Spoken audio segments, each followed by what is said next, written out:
Everybody be cool. This is a robbery. Any of you fucking pricks move, and I'll execute every motherfucking last one of you. Pulp Fiction coming up next.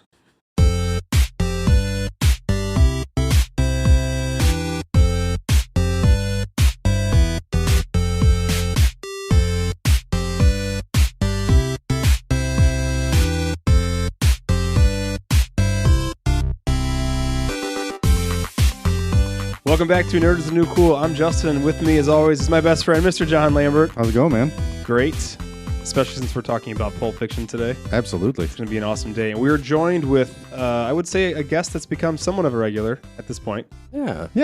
Definitely not a Nerd is the New Cool virgin anymore. So Yeah, so Mr. Andrew Lambert, thanks for coming. Hey, everybody. So we're here to talk about Pulp Fiction because it is, believe it or not, it's been 30 years since this movie came out. Bullshit. Came out in 1994. It's crazy. So, Andrew, since you're our guest, we'll start with the first question we always do, which is, do you remember when you first saw this? So I was thinking about it, and I think I saw it in the theater, but because it came out in the fall of 94, and I was a pledge in fall of 94, I probably had to wait until Thanksgiving break when I was home and had free time to see a movie. That's a good call. Yeah. What But I probably in the theater. John? Definitely not in the theater. Yeah, me neither. I can't recall.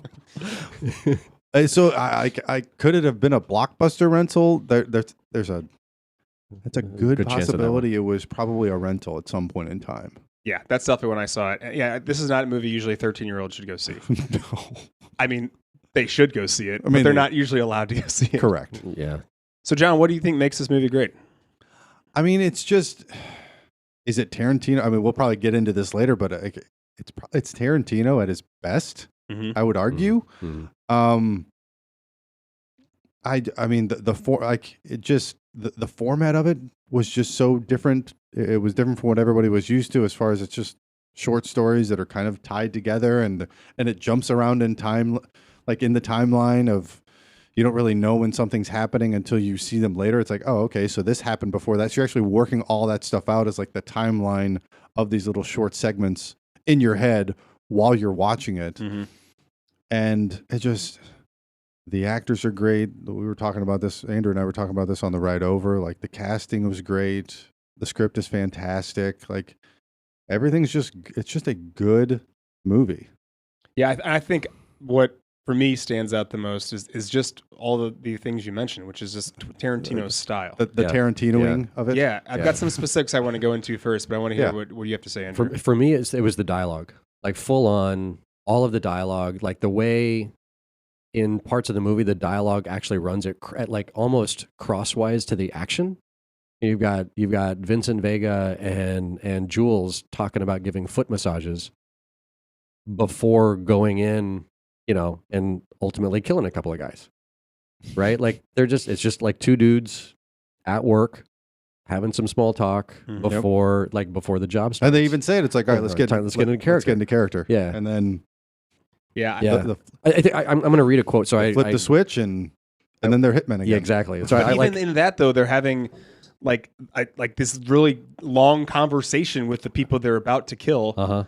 That generally I think hitmen you usually do. It's like, give me your shit, you're dead. Now you're dead. But they're like waxing intellectual for like 10 minutes. Yeah, I mean so I totally nerded out on this one. And I'm going to quote Roger Ebert, part of his review. So, watching many movies, I realized that all of the dialogue is entirely devoted to explaining or furthering the plot, and no joy is taken in the style of language and idiom for its own sake. There's not a single line in Pearl Harbor, true, which you would want to quote with anything but derision. Having seen part of Pearl Harbor accidentally yesterday, totally true, by the way. That's so random. Okay. I know.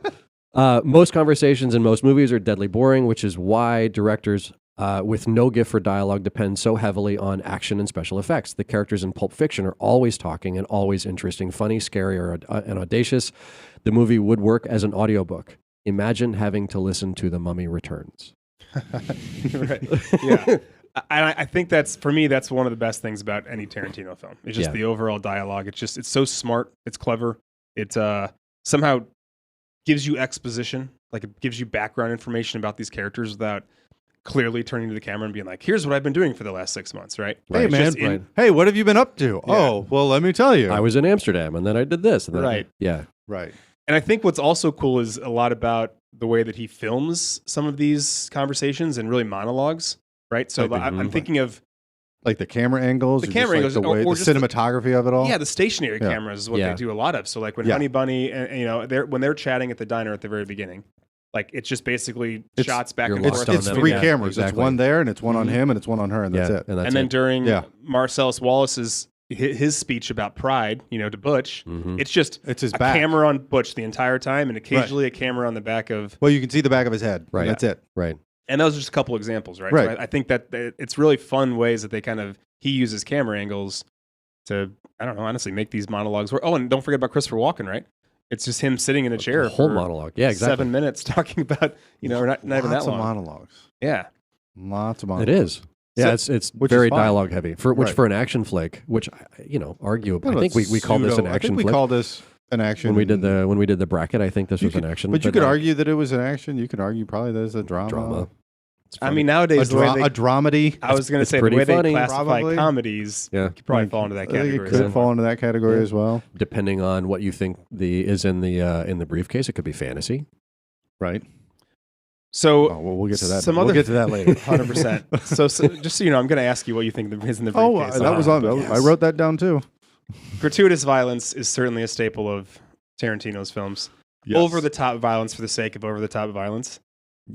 Yeah. Well, yeah. I mean, like he does it No, yeah. intentionally to Yeah, where yeah, it's for like sure. it's almost taking away the shock of the violence for a good reason, I guess. Yeah. I think there's a little bit of that in here. You don't see it as much as maybe you do in like Kill Bill or even Hateful Eight. Or in Reservoir Dogs. Reservoir Dogs, there's a little bit of that. Yeah. But I mean, just like him sitting there and shooting Marvin in the face, right? That is very graphic and just almost so graphic it's silly. It's funny. You know the interesting thing about that though, like Right. when I was watching the movie, I remember it being super graphic, but then movies these days are so graphic that like his brain, like by the time he shoots him, you're outside the car, you see it happen from behind the car, and you just see like a splatter of blood on the windshield, And then blood all over them. and then there's blood everywhere. But so like It's the cleaning up of the brain it's parts is graphic maybe and the whatnot, graphic but parts. it's not like you don't see people exploding.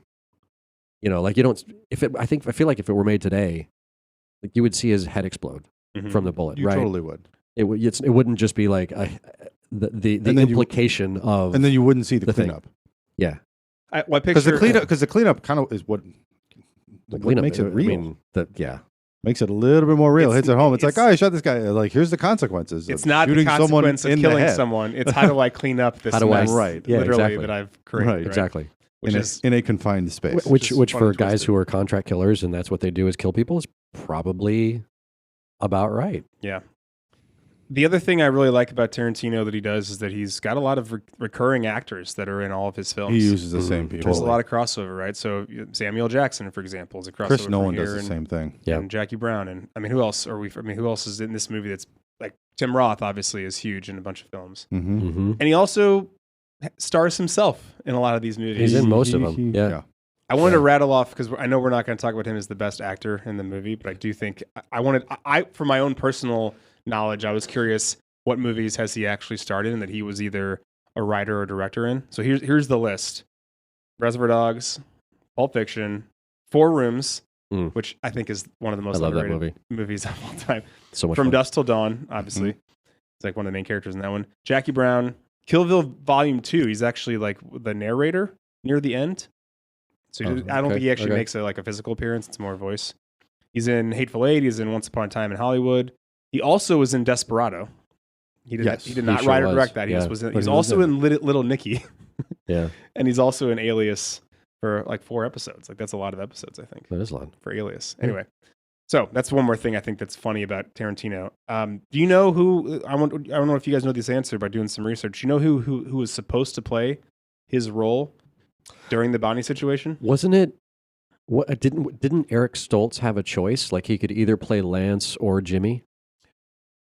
And he chose. I know that he auditioned, and they were basically like, we have a couple different. Yeah, roles like you can either fill way, you're in. wearing a robe. Yeah, he Yeah. would have been good in that. It was actually Steve. I do. It was Steve Buscemi though. Oh, no shit. And I guess he couldn't get away with filming, and so they were like, well, he still wanted to be in the movie, so that's why he plays like Buddy Holly. Yeah. And then Tarantino essentially fills in that category or that role. So I didn't know that. Yeah. Before we move on, we got to talk about two more people in this movie because I think that they are very pivotal, especially like just the John Travolta conversation, right? This is John Travolta's comeback for the most part. Mm-hmm. I kind of have it broken down for him into kind of like 3 categories. It's like his original career, and that's like Saturday Night Fever, Grease, and Urban Cowboy. Mm-hmm. He's nominated for Academy Award. He's all over the place. Then he like kind of just drops off the face of the earth. He turns down a couple roles. He doesn't do much in the 80s and early 90s, but he does do Look Who's Talking.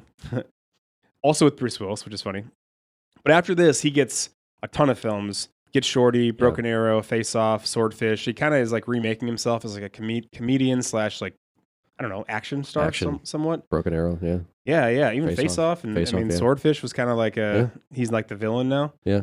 But then since then, though, have you guys seen like some of his filmography, like in the 2010 teens, I guess? I can't say that I have. It's a lot of, he's really embraced like I think he really liked playing the bad guy in Swordfish, and that's kind of like or even Broken Arrow. That's kind of like what he does now. He's just he's this B movie action star, and he's always bald. He's got this dark ass goatee in every movie he's in. Anyway, those are the careers of Travolta. But I'm just kind of curious, like Andrew, what do you think of when someone were to say John Travolta? I mean, Pulp Fiction is the movie for me that sticks out because I was too young for his 70s career. I mean, I remember him in Grease, but again, like that was a TV thing. I didn't see that in theater at all. And I remember Look Who's Talking, and I remember when Pulp Fiction was coming out and John Travolta was in it. I was like, that fucking guy? Okay. So yeah. I mean, and then as like that film, Pulp Fiction, totally repositioned John Travolta as an actor. I mean, to go from Look Who's Talking and Look Who's Talking 2 and Look Who's Talking Now or whatever, like all of the things he was in, and then to be in Pulp Fiction in 1994, like he exploded. Yeah, and I think that even the roles he's playing in Grease and Urban Cowboy and Saturday Night Fever, like he's just kind of, I don't want to say goof, but I don't know that he's like taking. He's not looked at as a serious dramatic actor. He was a dancer. Maybe Urban Cowboy a little bit. He was the disco actor guy. Yeah, right. You know, that was it. That was how I knew him. What about you, John?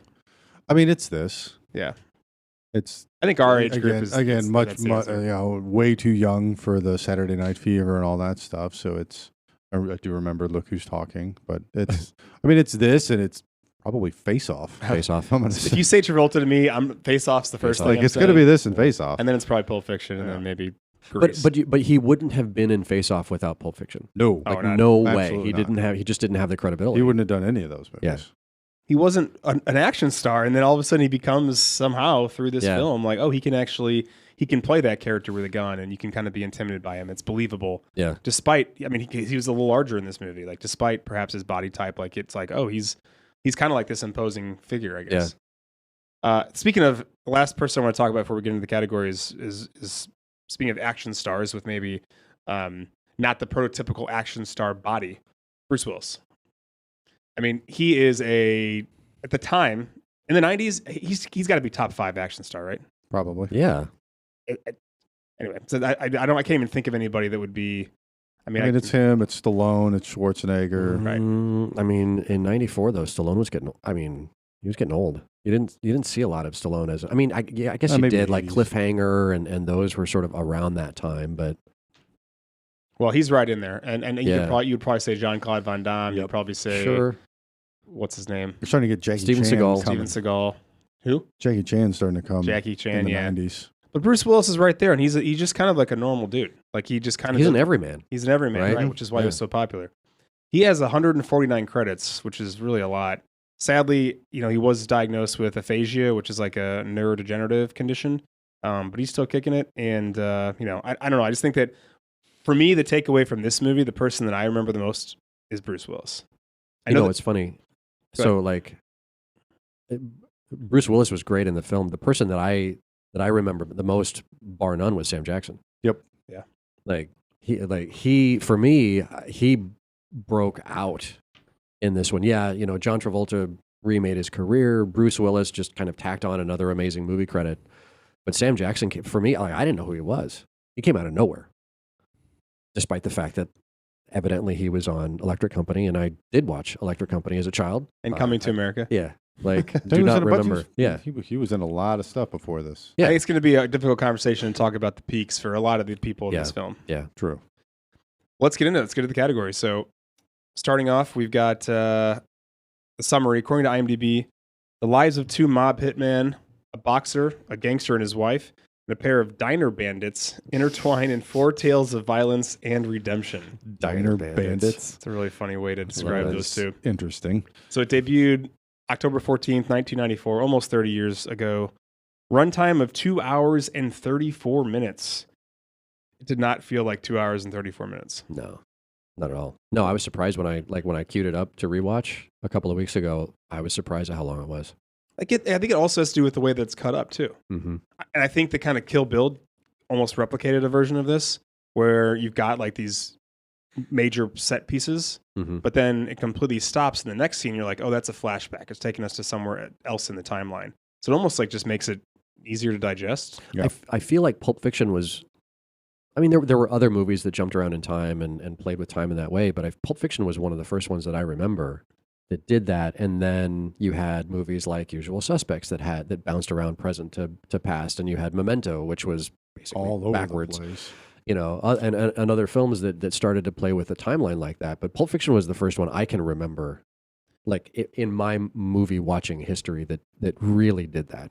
Well, even Godfather 2 did it, but even when you would go back in time during a lot of those movies, it's almost like there were 2 timelines still moving forward. Yeah. Not back to one, then forward, then the scene in between those 2 or whatever. Yeah. Yep. So it really did kind of play with that idea of a concept of time.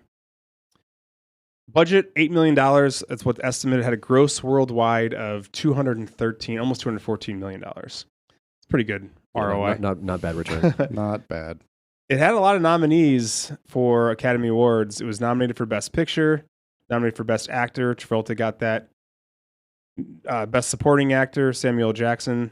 Best Supporting Actress, Uma Thurman. Best Director, Quentin Tarantino. And Best Film Editing, Sally Menke. It did win, however, Best Screenplay for Quentin Tarantino. And I think that speaks to this. Deservedly. The original screenplay, yep. Yeah. And our favorite aspects of it are the dialogue. The writing. And Yeah. that a lot of that is basically what the movie is. BS rankings, Rotten Tomato gives it a 92%, audience score of 96%, IMDb 8.9. No one had the courage. I went on IMDb to see who was rating this 1s and 2s. No one had any reviews left. I think they were just mad about something and they're just like 1, 2. Because I don't know how you can think that this is a 1 or 2 or 3 or really anything but 8 or 9 or 10. I could think of I can think of some delicate flowers who might flinch at some of the language, especially these days. since it's People your 30 students' years age. old. I suppose. People Yeah. rewatch it now and they see something and are like, oh, that's not cool. Mm-hmm. You can't. All right. You can't say that. You can't say that. That's fair. All right. Spielberg. let's just move on past that. We don't want to dignify those people. Spielberg Award for directing, Quentin Tarantino. So I kind of got this broken down into two areas because he's known for writing and directing, and the whole thing is that he's got 9 movies that he's written and directed, and he's like, what's his 10th going to be? And he said he's going to perhaps retire. The 10th one is the last one he's going to do. Yep. And he actually said it was supposed to be a Star Trek movie. Mm-hmm. But I guess that so far recently has kind of fell by the wayside. So let's talk director and then we can talk writer. So here are the movies that he's directed, and he also wrote all these as well. So every movie he's directed, he also wrote. Reservoir Dogs, Pulp Fiction, this is in order. Jackie Brown, Kill Bill Volume 1 and 2, Death Proof, Inglourious Bastards, Django Unchained, The Hateful Eight, and Once Upon a Time in Hollywood. I just want to rattle those off because we don't have to vote right now on which one's our favorite. Actually, maybe we let's have that conversation, I guess. Like there's a difference between the peak of the mountain, which we'll maybe litigate later on. But what's your own personal favorite of the movies that he's written and directed? I'll go first. Okay. Because if it's not Give me this, a top 3. Okay, thank you. That's a lot easier. Give me a top 3. In no particular order, I'm going to say Pulp Fiction. I'm going to say Inglourious Bastards. And then I think I'm going to say Kill Bill Volume 1. I just really love Kill Bill. Those are my top 3. What about you, John? I will say Pulp Fiction. Mm-hmm. I will say Inglourious Bastards because I love just the whole history aspect of just the nonsense. Like, but it's so good. Uh-huh. God, I'll probably say Django. The third one is hard to pick. The third one is hard to pick. Really, Death Proof Death Proof is okay. Jackie Brown's really good. Hateful Eight is better than I think people think it is, but I think any third one would be the right answer there. But Andrew, what do you got? So I will admit to not having seen his entire filmography. Of the ones I've seen, Pulp Fiction, bar none. And it's not like I haven't seen any of them. So I've seen, Reservoir Dogs. I saw Jackie Brown. Obviously, Pulp Fiction. I saw Inglourious Bastards. The more recent films, I don't think I've seen, or they didn't stick. And part of that is because I love Pulp Fiction as a film so much. Yeah. It's almost not worth seeing another one. You're not going to get better than that. No. Well, so let's go through his writing credits. He wrote all of those films, so let's just take those out of the conversation. Out of the next ones I mentioned, which one is your favorite film he's written? So he also wrote True Romance. He's either wrote or he contributed in some way. Mm-hmm. Natural Born Killers, which is in 94. Mm-hmm. I already mentioned Four Rooms, the third segment. From Dusk Till Dawn in 96, and then Grindhouse in 2007. I did not see Grindhouse. It's good. That is a very ultra-violent movie. Yes. Sounds like it. Is that a good way to describe it? Yeah, producer Justin's nodding emphatically. Yes. So of those, Andrew, you go first on this one. Of those, I really liked Dusk Till Dawn. Mm-hmm. And I think, part of that is like, it's so ridiculous. First recollection of seeing Salma Hayek ever. And that was insane, but also it was just a really fun movie. And of the time, because it came out, 95, 96? 96. Yeah. So it's like perfectly in my wheelhouse. I mean, I was a junior or a sophomore in college. Like, it was perfect. So yeah, of the non-directing writing credits, that's mine. Lambert, do you have one? It's between Natural Born Killers and From Dusk Till Dawn. Probably. I'd probably lean From Dusk Till Dawn just because it's so ridiculous. It's so great. Oh my God. Oh my God. Some of the weaponry in that is just, yeah. I'm not going to go there for this podcast, but it's awesome. It's so good.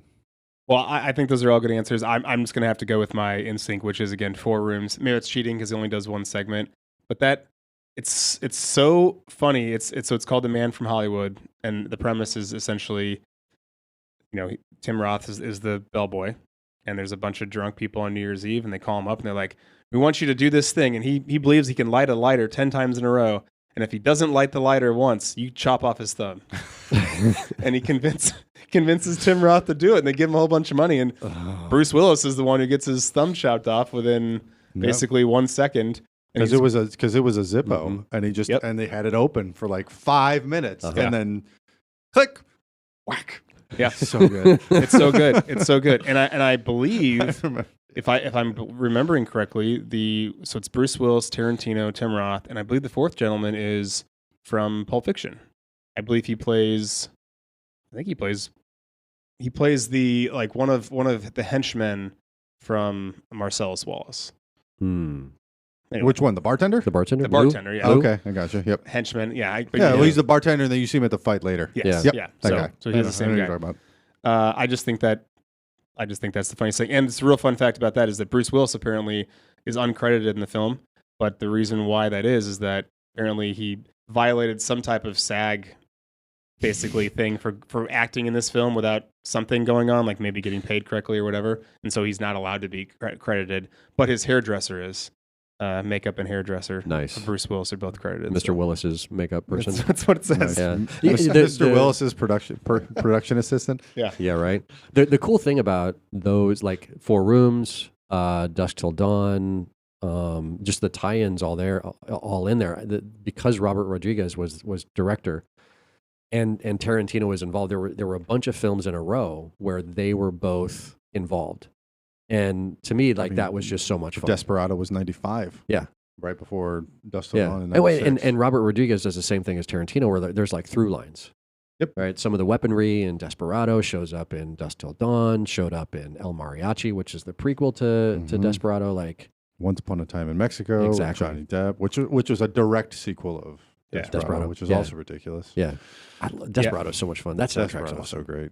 Well, and then back to Robert Rodriguez too. Like he's involved with Grindhouse and also Death Proof. Exactly. So like there's just a ton of crossover. Yeah, there's a bunch of crossover between those two guys. There's a really cool graphic, and I'm not going to bore everyone. You can look this up, but if you want to know like what the amount of people he uses in all of the films, there's so much crossover with editing, with sound, with music, with essentially if you put this graphic up, you can look it up on Wikipedia. There's so much crossover of like people he likes, he keeps working with them over again. Actors, Danny Trejo, people on the set, creators. Danny Trejo always pops in there. Badass. Can't go wrong with Danny Trejo. The Tom Hanks Best Leading Role Award. I got 3 nominees. I really struggled with who to put on this list, and if you guys don't necessarily agree, we can move people around because I almost feel like some of the categories are unfair. But I think Travolta, who plays Vincent Vega, Samuel L. Jackson, who plays Jules Winfield, and Bruce Willis plays Butch Coolidge. I think those are the 3 main characters. Do we agree? Lambert just sighed. Yeah. Okay. Well, I think what's hard about these, and I made a note because like the main characters, the secondary characters, and then even the background ones, there's so much bleeding in. I mean, is Mia Wallace a main character?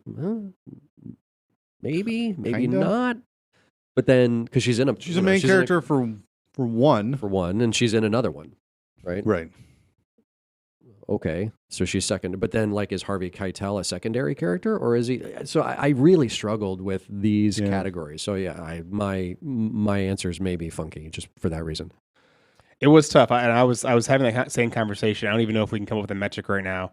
Like if you've appeared in more than two segments, right, you're a main character. And I think that applies to those 3. But then Ving Rhames is in 2, Uma Thurman's in 2, Stoltz is in. Well, he's in the same segment, I guess. He's in the same one. Tim Roth is technically in 2. Ving Rhames is in 3. Ving Rhames is in 3. Okay, yeah. So like maybe he gets moved up to the main character. Arguably a main character. Well, he's a main character in one of them. All right, let's move between him and Butch. So let's move Ving Rhames, and he plays Marcellus Wallace. Let's say the Tom Hanks award is between those 4.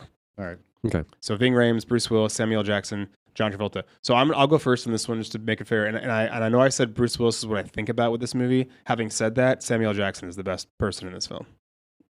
That's my factual statement. Andrew, argue otherwise. All right, so I will. I love Sam Jackson in this film. John Travolta for me, because this was such like a hard left from anything that I'd seen him do before, and it was so different. And I think it took everybody by surprise. Like, oh my God, this John Travolta is a hitman.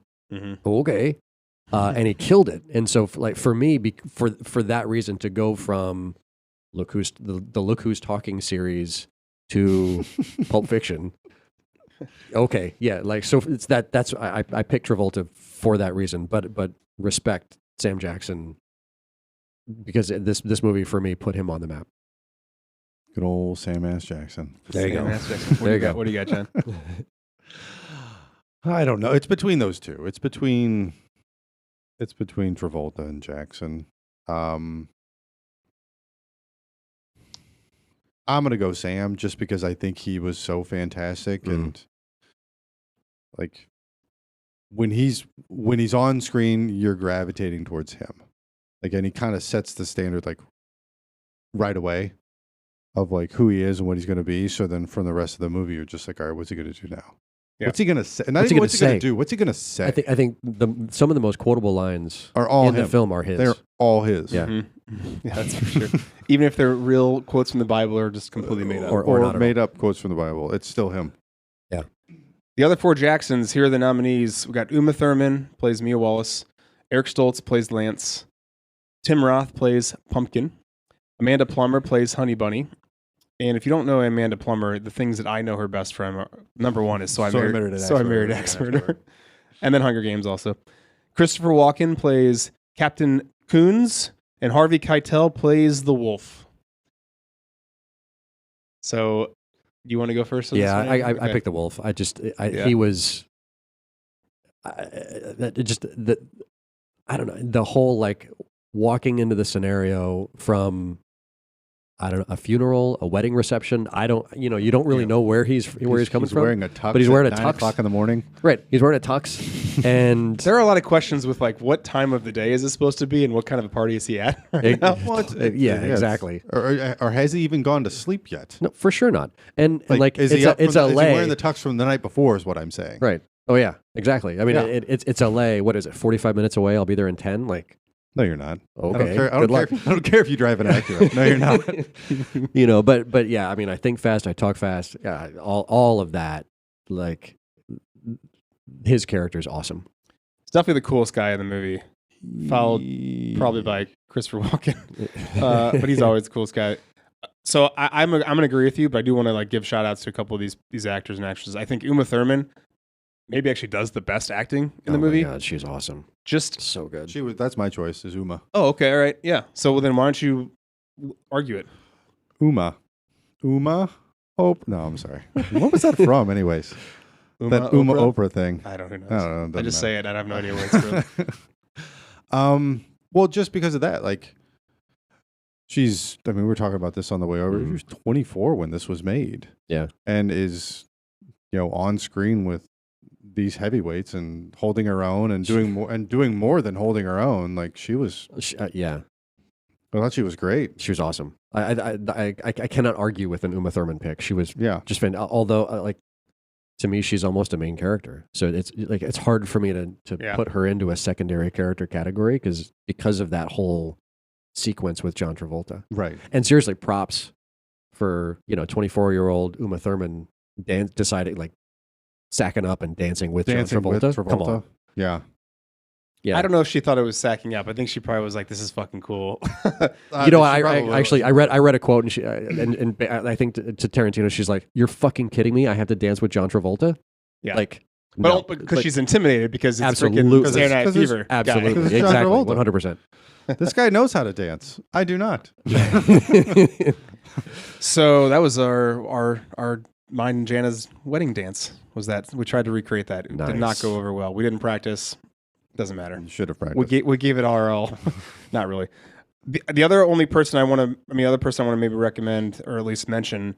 I do think Eric Stoltz brings a different level of just like intensity, or like it's just when he's on screen, especially the part where it's prank caller. Like you can just feel his anxiety coming through the screen. You're like, God, he is freaking the fuck out. Yeah. But then you also feel how very chill he is for a lot of different reasons when he's walking through the grocery list or whatever you want to call it, the shopping list of various selections of drugs. Yeah, his phone's ringing and he's eating cereal. Cheerios. Which is exactly what I'm going to tell this asshole right now. We all know that guy that even now in like 30s or 40s just sits at home and has cereal at 9 p.m. for dinner. It's 1 a.m. and I'm having a bowl of cereal, watching cartoons or whatever he was watching. Yeah. Backup singers. This is going to be fun because there are some pretty fun characters in here. We already mentioned Steve Buscemi, who plays Buddy Holly. I think that he just does a really good bit part. I don't know if we can make him the pick here, but I'm glad he made an appearance in this.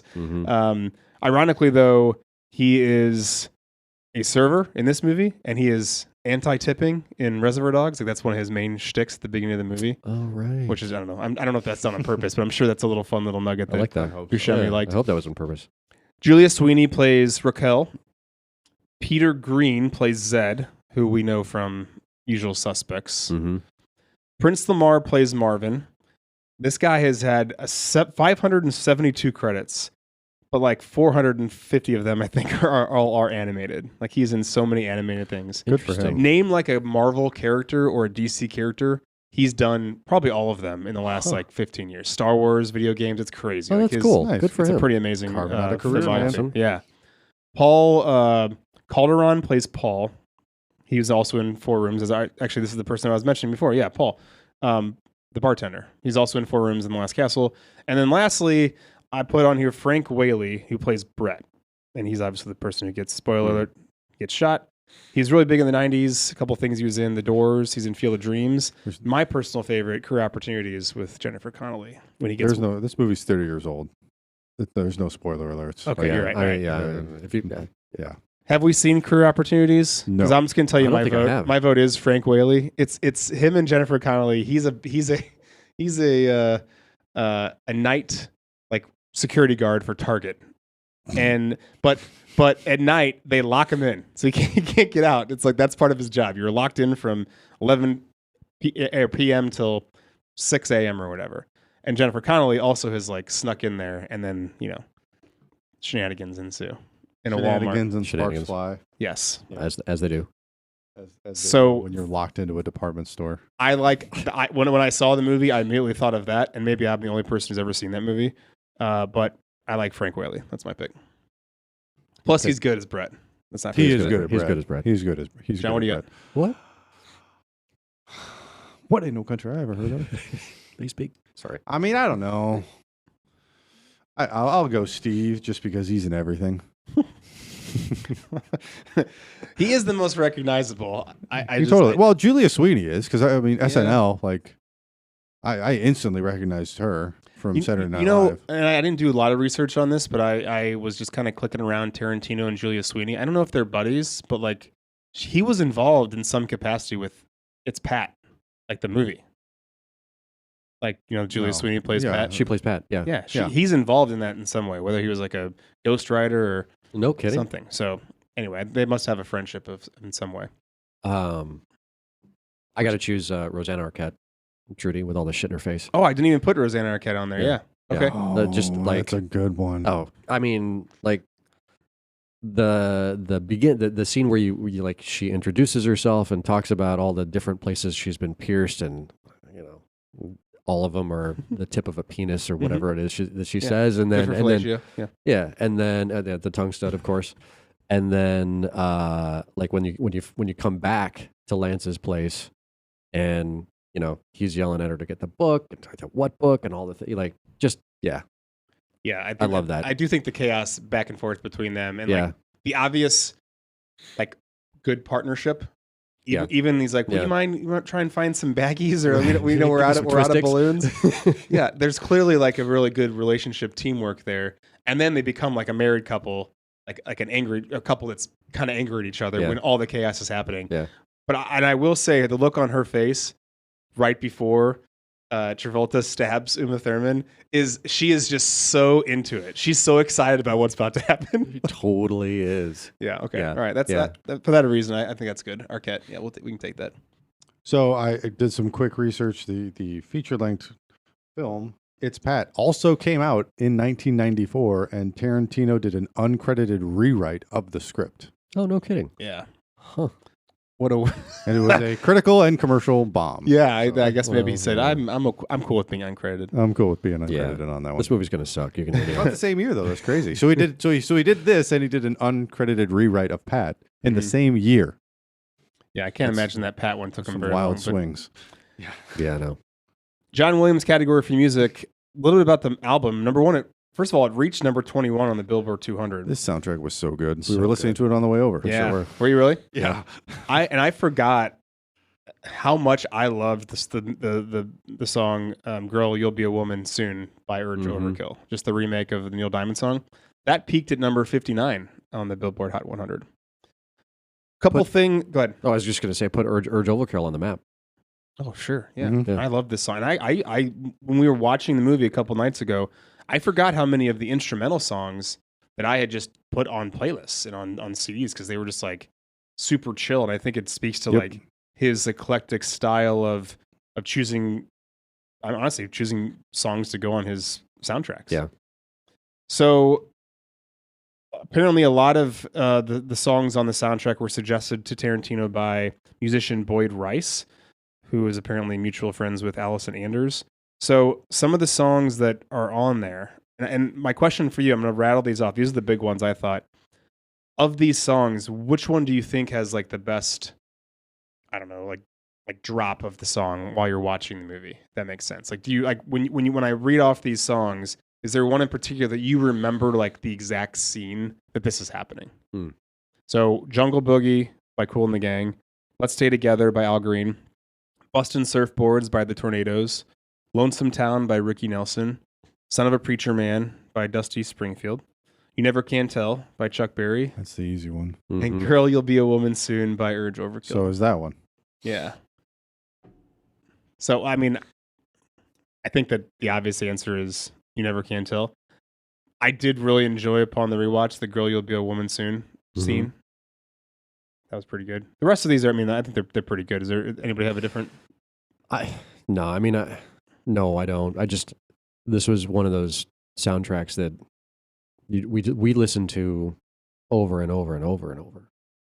You know, between this one and Reservoir Dogs, actually, and Desperado for me, and Desperado. Yeah, but like the next year, but like and yeah, I'll say Forrest Gump also. Let's be honest, we all listened to Forrest Gump. Yeah, for sure. Yeah, but I what's interesting about Reservoir Dogs and Pulp Fiction, they had the same music supervisor, which if you listen to both, they're actually not dissimilar. Like the music is different, but the way the soundtracks are set up, the music is somewhat similar, I think. But yeah, I mean, both soundtracks are amazing. Yeah, and I one song I actually really do like, but it's not. It's so mellow in the background. It's trying to set the atmosphere. Is Let's Stay Together. I mean, that's playing in the background while Marcellus is basically telling Butch, "Sorry, that's pride fucking with you." But I think the other thing, like, it's the same. It's almost the same as the dialogue, where you have the music in the background is kind of perpendicular to what's happening in the film. Right? You've got Al Green talking about, or singing about "Let's Stay Together" or whatever, right? And Marcellus is telling Butch how he needs to throw a fight. Well, and sometimes sometimes it's in the background, and sometimes it's at the forefront. It's in the foreground, exactly. Yeah. Or the Mia Wallace scene where girl, you'll be a woman soon, and oh, by the way, you're going to OD on heroin right now because you think it's cocaine, because you think it's coke, but it's not. It's the madman. Okay, so but I would vote Dick Dale. I would vote the opening scene of the movie. Oh, okay. I would vote that one. So that's the one. If I hear that, I think of this film. Exactly. Yeah. I would vote that song. I think that's fair. When I hear "You Never Can Tell," I don't actually think of Pulp Fiction. I just think of Chuck Berry. I think if I heard "Girl, You'll Be a Woman Soon" again on the radio, which I haven't heard in a very long time, probably. But yeah, I like that. Yeah. So let's get into the scenes. Scenes nerd out on. There are a lot, and I kind of was. There are too many. Well, the whole movie. Just go through the whole thing. Well, here's what I'll do. Let's go by segments. Let's go by segments. Okay. We just call it the Bonnie situation, and just end it. Just be done with it. Well, just name all 4 segments. Be like, all right, which one's your favorite? Oh my god. Yeah, that's true. So the first segment is, and I don't actually think there is a. Is there a title card for it? With the diner? No, it's just I called it opening diner. Opening scene. Diner scene. Yeah. And then the next scene is basically it's. Is there a title card for this one also? The prelude. It's essentially Vincent Vega and Marcellus. It's the prelude to that. And Jules, you mean? Yeah, like Jules. them in the car. Yeah. Walk on their way up to the hit. I don't think there is. Is there a card for that one? I can't remember. I don't remember. It might just be like Jules and Vincent. Because I think the first card was when he takes out Mia. So let's break this down. We've got essentially there's really like 7 or 8 parts to this movie. I think there's actually 7 parts to the movie, and we already mentioned the intro diner. Then we've got they call it the prelude. I called it the hit. The hit. Okay, we'll call it the hit because I like that. And actually, I had this in 2 different segments. Oh, because you have the car, and then you actually have the walk. Well, you actually have 3. You have the car, and then you kind of have them like we were talking earlier, like talking outside about foot massages and Marcellus's wife and everything like that. And then you have them in the room when they're in character, and then they kill Brad. I just put and his friend Flock of Seagulls and the guy with the hand cannon. And but you don't find that out until later. Correct. Yeah. And you find you see the briefcase. And you see the briefcase for the first time. Well, and then now the title card is Vincent Vega and Marcellus Wallace's wife. Right. Mm-hmm. But before we get to that, though, there is a really quick scene with Butch and Marcellus making the deal. Yep. And there's that confrontation with Butch and Vincent. Yeah. And it's the first time I think that, it's the first time it's obvious that you're jumping around in time. Because they're wearing the scene immediately volleyball before, clothes. right, they're wearing the volleyball clothes, and the scene immediately before, they're wearing suits and ties. Yeah. And you're like, what just happened? What happened? But you don't know And he's still carrying the briefcase. Right. But you don't know what happened. You just Right. know that they changed clothes. Right. That's the thing is we don't know when this is happening in the timeline, but we do know it's sometime in the future or sometime in the past. You have to watch the whole thing to piece it together. You do. I found myself trying to piece it together again. It's been 30 years, and I was like, wait a minute, did this happen before or after? Like, wait a minute. Yeah. So then I have Vincent buying the drugs. That's kind of like its own segment, or at least part of the movie. And then I just had dinner and dance at Jack Rabbit Slim's. Jack Rabbit Slims. Rabbit Slims. And then I put snorting heroin and adrenaline. The OD. The OD. Yes. That's better. The OD. The OD. Yeah. Okay. And then we get into the gold watch. And Right. the prelude to that is actually Christopher Walken talking.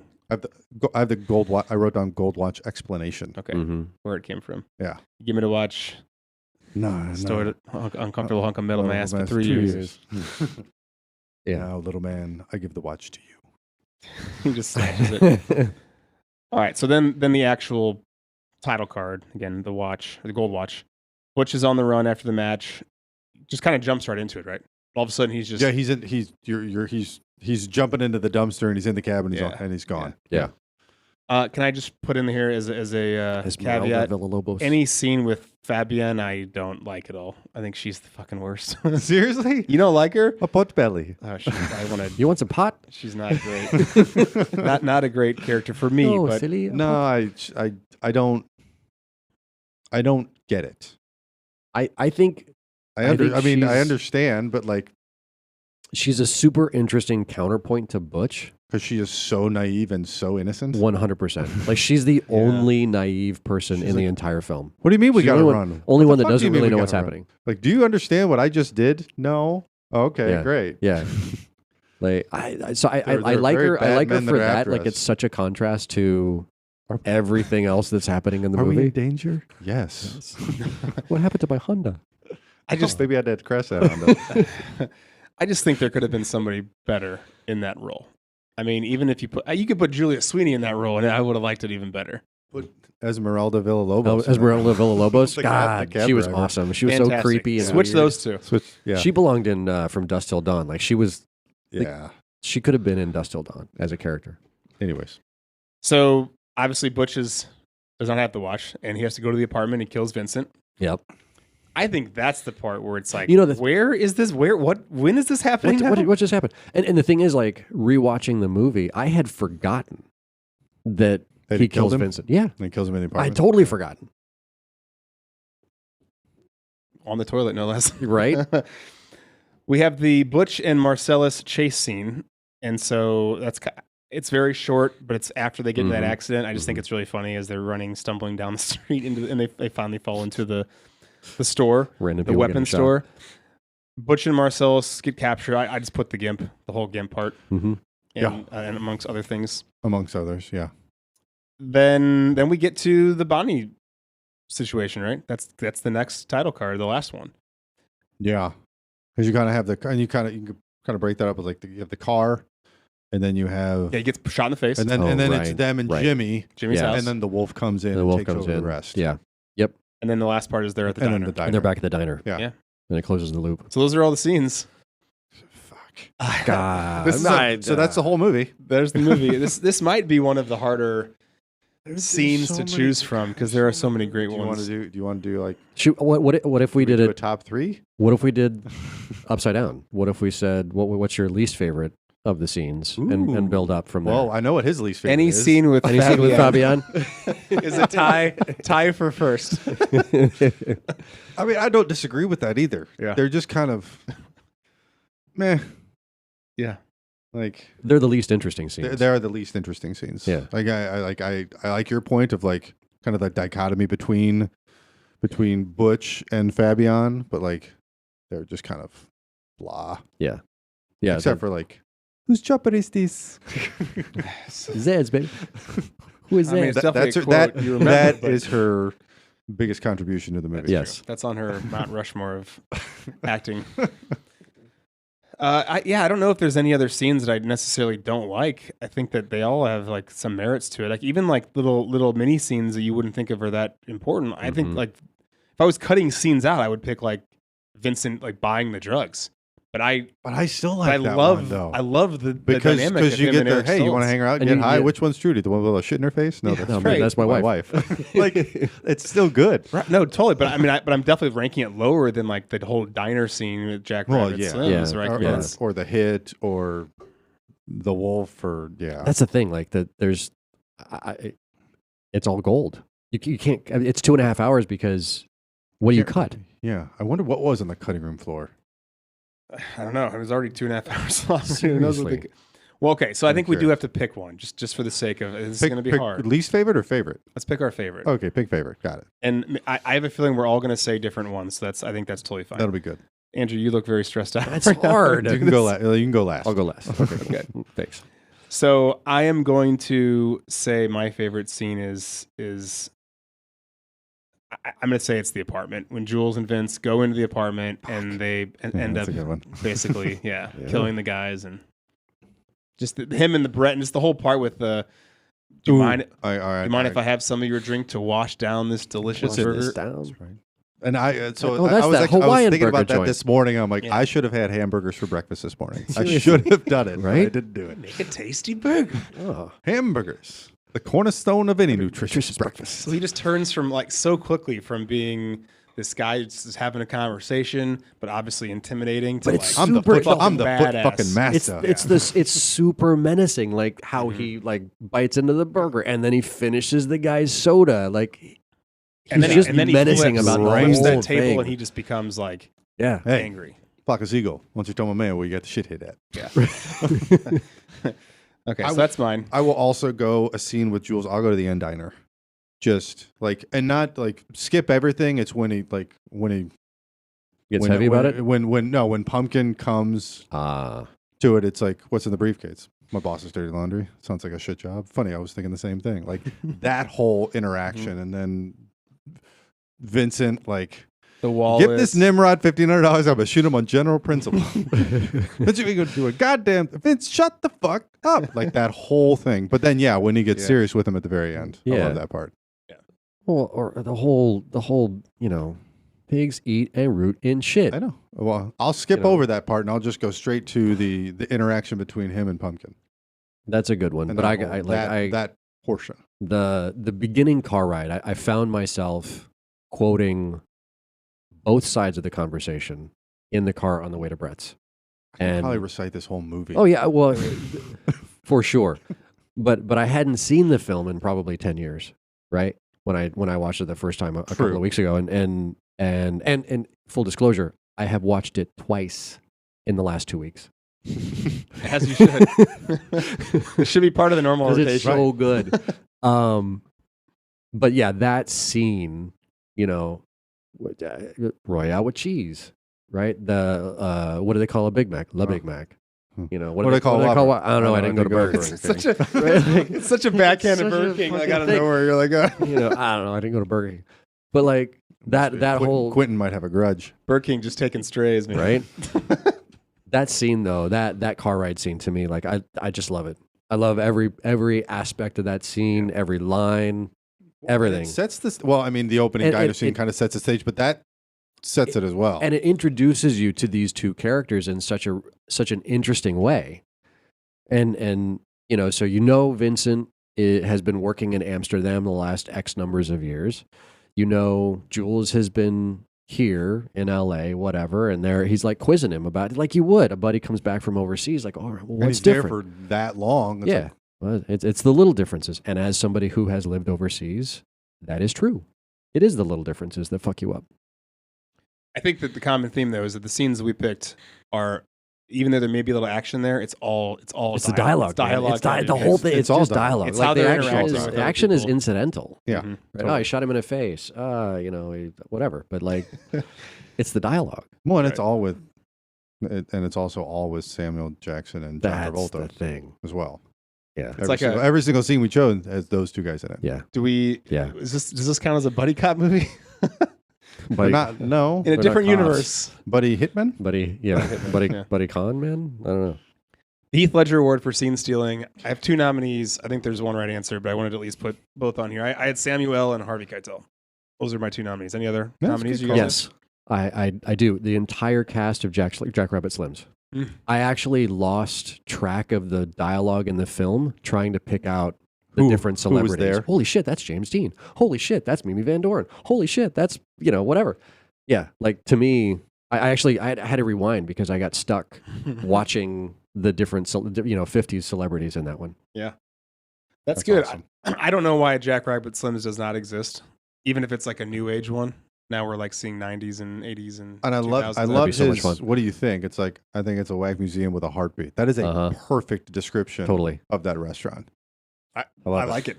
That's I would totally go. That's the winner. I would 100% go there. Right. And I would give myself a 5. I mean, shit. Pick a decade. These days that shakes $20. You could do like you could do the 50. You could do the 60s, do the 70s, do the you can pick any decade you want. Totally. Here's what kills me. Today, you go to wherever, somewhere that serves decent milkshakes. They're all over $5, and I can't not say $5. I know. You don't No put bourbon in it it or nothing. That's milk and ice cream. Just checking. And every time I see a vanilla Coke on a menu, I'm thinking of this movie. Yes. Oh yeah. All right. Well, let's see. Dante's Peak. So, all right. First of all, is this the peak for killing someone in the ring? No. I'll give you. Yeah. What do you got? Rocky It's got to be IV. Rocky IV, right? Yeah. But I wanted to say also happens in Diggstown. Okay. Also happens in The Champ. I don't think I saw that one. Diggstown had Lou Gossett Jr. in it, didn't it? Yeah. It's terrible that I know that. Okay. All right. Rocky IV is the right answer. It's What totally about diners? Diners in films. I got some nominees here. If you want me to All right. rattle them off. Yeah. Hit us. When Harry Met Sally is in 89. Okay. Goodfellas is in 1990. Okay. True Romance, 93. This is in 94, but it happens twice. Heat in 95. Swingers in 96. Oh man. And then I want to put Little Miss Sunshine on here because I just really like that movie. It's got a really good diner scene. That came out in 2006. It's a good movie. It's clearly the mid 90s, but what's the right pick? Man. I think the question is like when you think of a movie, are there any movies in particular that you were like automatically diner comes to mind? I don't know that diner comes to mind with this movie. I think that When Harry Met Sally, that's a pretty impactful scene. And I think Heat also is that's a pretty amazing scene with him and with De Niro and yeah. I think When Harry Met Sally probably for diner scenes. I mean it's iconic. This movie, yes, there are a couple of diner scenes, but they're not. I don't. It's not. I don't know. Not the focus. And I'm not sure it is in Harry Met Sally either. But that scene. I defy you to remember many other scenes from Harry Met Sally. When Harry Met Sally, besides the diner scene. Yeah, I mean that's true. Like that, right. That's why it's probably going to be. I'll go with that. All right. We did mention this earlier, but is this the peak for MacGuffins? Which is definitely the case.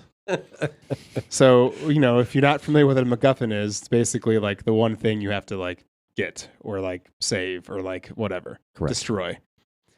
So here are my nominees. I just did a little bit of searching and thinking about movies that like there's one goal in mind. So Big Lebowski, like you got to get the rug, right? Citizen Kane, Rosebud, right? I think the Evil Dead franchise, and just basically you're always trying to get the Book of the Dead, Necronomicon. Yeah. This was a funny one that I found. Doug is the MacGuffin in the Hangover movie. The first one. Yeah, he is. You're right. Yeah, he is in the first one. Yeah, okay. Got to find Doug. Lord of the Rings, That's obviously the an Ring. obvious one. Anything dealing with the Holy Grail, and there's a couple. Obviously, we got Monty Python, Indiana Jones, The Last Crusade.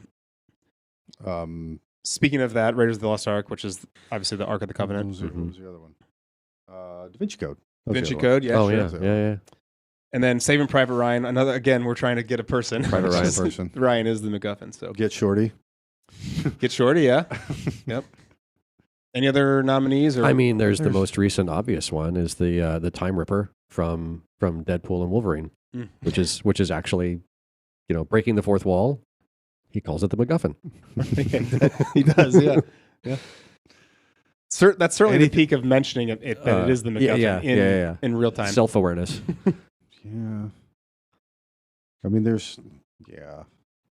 I personally think it's the Ark of the Covenant from Raiders of the Lost Ark. And I think the reason why I believe that, because I know this has been discussed and mentioned. I'm not the first person to know this, or think this, but it's a good example of them going after a MacGuffin, and everything they do has exactly zero impact on what actually happens in the movie.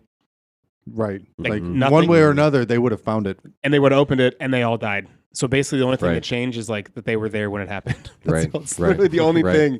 The journey was a little bit more difficult. Yes. But the ending, the result, the outcome was is the same outcome. Would have been the same whether you're there or not. Whereas Lord of the Rings, that is clearly the one thing, and you get it, and at the end you got to destroy it, and it's 9 hours of that. Yeah, exactly. I think what's interesting to me about this MacGuffin is that you don't actually know what it is. It's just it's a briefcase with something shiny, with something in it. And all the other examples that you gave, and I can't think of a movie that had a MacGuffin where you don't know what the MacGuffin is. It's just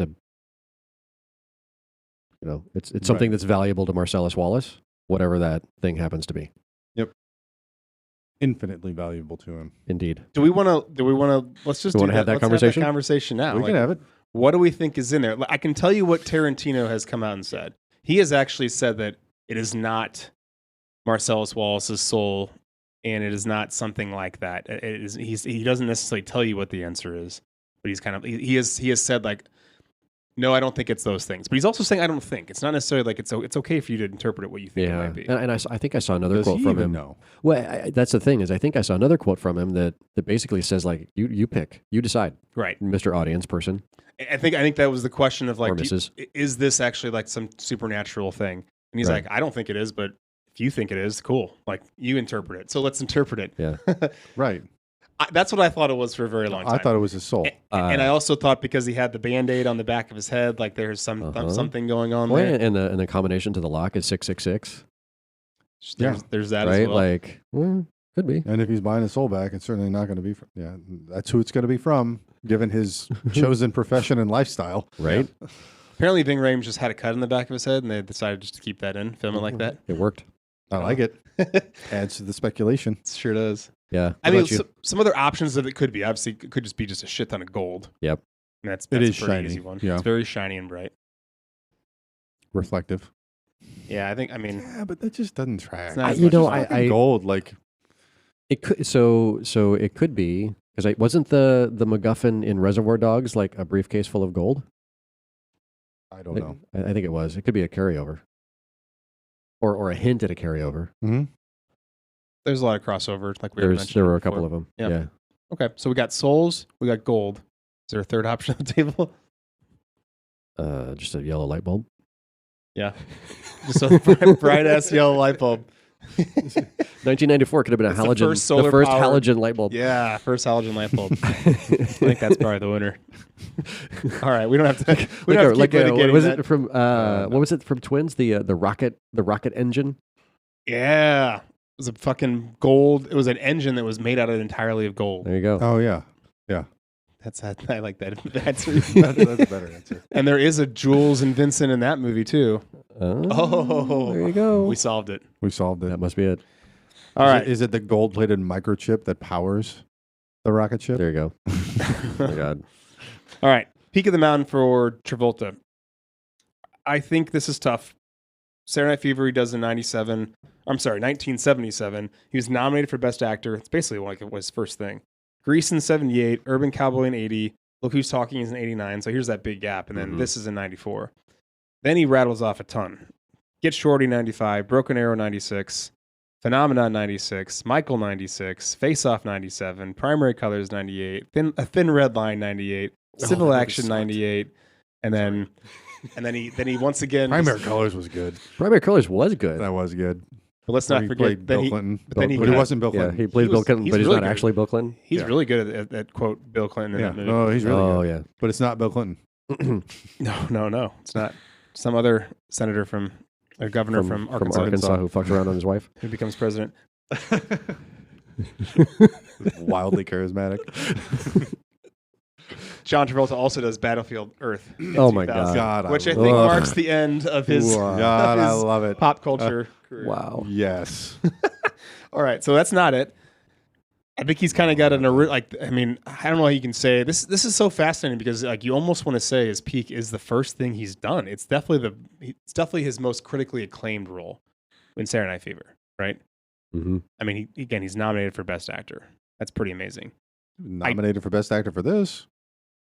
Supporting, right? I think it was Best you Actor. said Oh, this was Best Actor I think too. it was You're right. Best Yeah, Actor yeah. too. This was Yeah. Best Yeah, Actor. Samuel Jackson was Was supporting. supporting, right. Yeah, so I mean, we got the early career, and then I think you probably got to say this. So you got to say the 90s. The mid-90s. The mid '90s. I mean, Face Off. He's amazing in Face Off. I Yeah. love It's that so movie. interesting though. He was like, amazing in Swordfish. He was. So SNL, or I'm sorry, Saturday Night Fever in '77 kicks off like his early career success, Mhm. and then this kicks off his like mid-career Mid-career. success. Yeah. So it's really Yeah. it's a really unique career trajectory to not almost build to it and then be like, here's the peak, and then you start having your fall. Yeah. He basically starts out at the top both times and then slowly like Mhm. kind of decreases in popularity and notoriety. All right, so I think it's got to be this. What about Samuel Jackson? 208 credits. man. Nick Fury.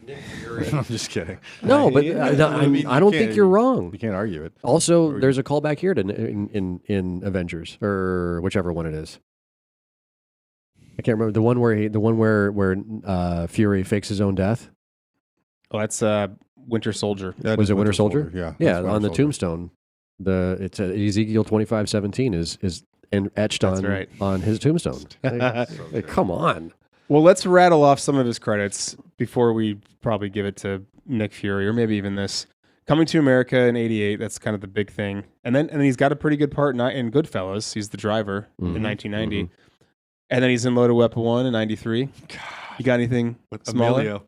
No? You Jeez. got anything bigger? Yeah. Jurassic Park. Jurassic Park in '93. Yep. This in '94. I mean, this the '90s, man. He kills it. He- Die Hard with a Vengeance so was in much work. '95. Time to Kill '96. Long Oh, Kiss Goodnight man. '96. I know. I'm not done. Sphere '98. Negotiator '98. We didn't even mention Star Wars Episode 1, which is in Oh, '99. God. Mace Windu. I'm just Badass saying, like, Jedi. whether we agree And that Attack or of the not, Clones. that was pretty fucking big. That was huge. He's in all three of those, obviously. The reason why there's a purple lightsaber. Mhm. Just one that says bad motherfucker on it. Mm-hmm. I wish it did. Deep, It needs to. Deep Blue Sea. Fucking Disney. A shark ate me. A motherfucking shark ate me. That's also in Juice. That was a good one. 99. He does Shaft and Unbreakable in 2000. Oh my God, Mr. Glass. He does The Incredibles in 2004. That's Uh-huh. Frozone. Yeah, that was a good one. Coach Carter. Then he gets into Where Iron Man. is my super? Sorry. Yeah, Iron Man, Django, Captain, like all the Marvel stuff. And also does Kingsman in 2014. Oh yeah, he's the bad guy. And after that, he's basically Nick Fury. No, because he was in something recently. I think wasn't he in? There's some film where he's Capital like One a commercials. negotiator. No. He's like a Well, he's in those too. I think this The is Negotiator, Samuel because Jackson. he's in the He's Negotiator. a Is it- negotiator. with well, Kevin is it Spacey. recent? That's in like 98. That's 90s. That's Kevin No, Spacey. there's one that is No. There's I'm almost positive it's Samuel Jackson. I can't remember now.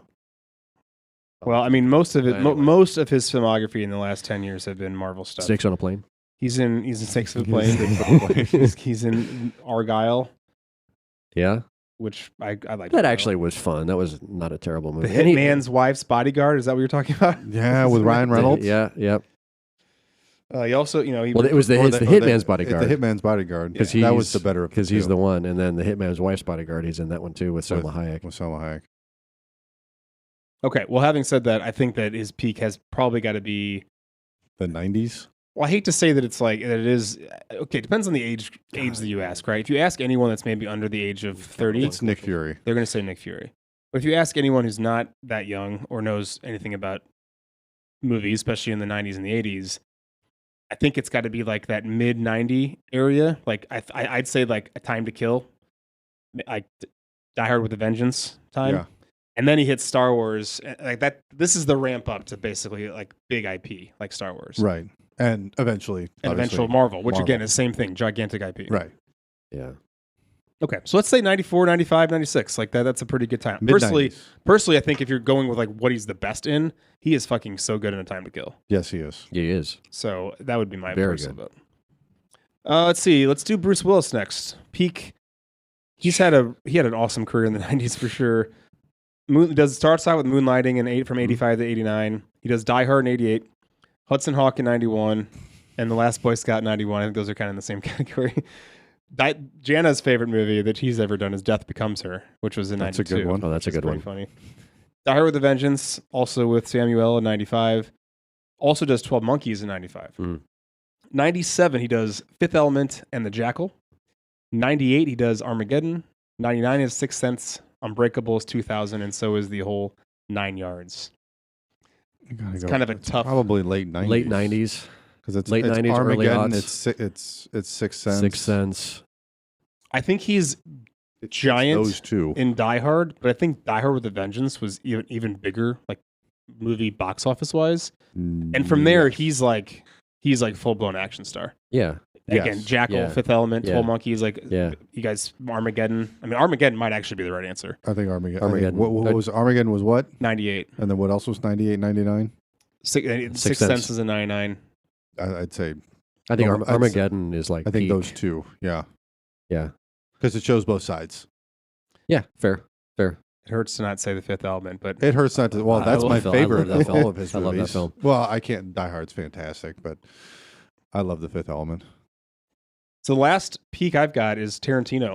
And I already kind of mentioned all of his films, writing, directing. And again, let's try and think of, this is kind of like, where is he the absolute just best? Like, people know him the most. I don't know if you can say Pulp Fiction. I think it's a little bit too early. I think yeah. I personally think it's Kill Bill. I think Kill Bill. this puts him on the map.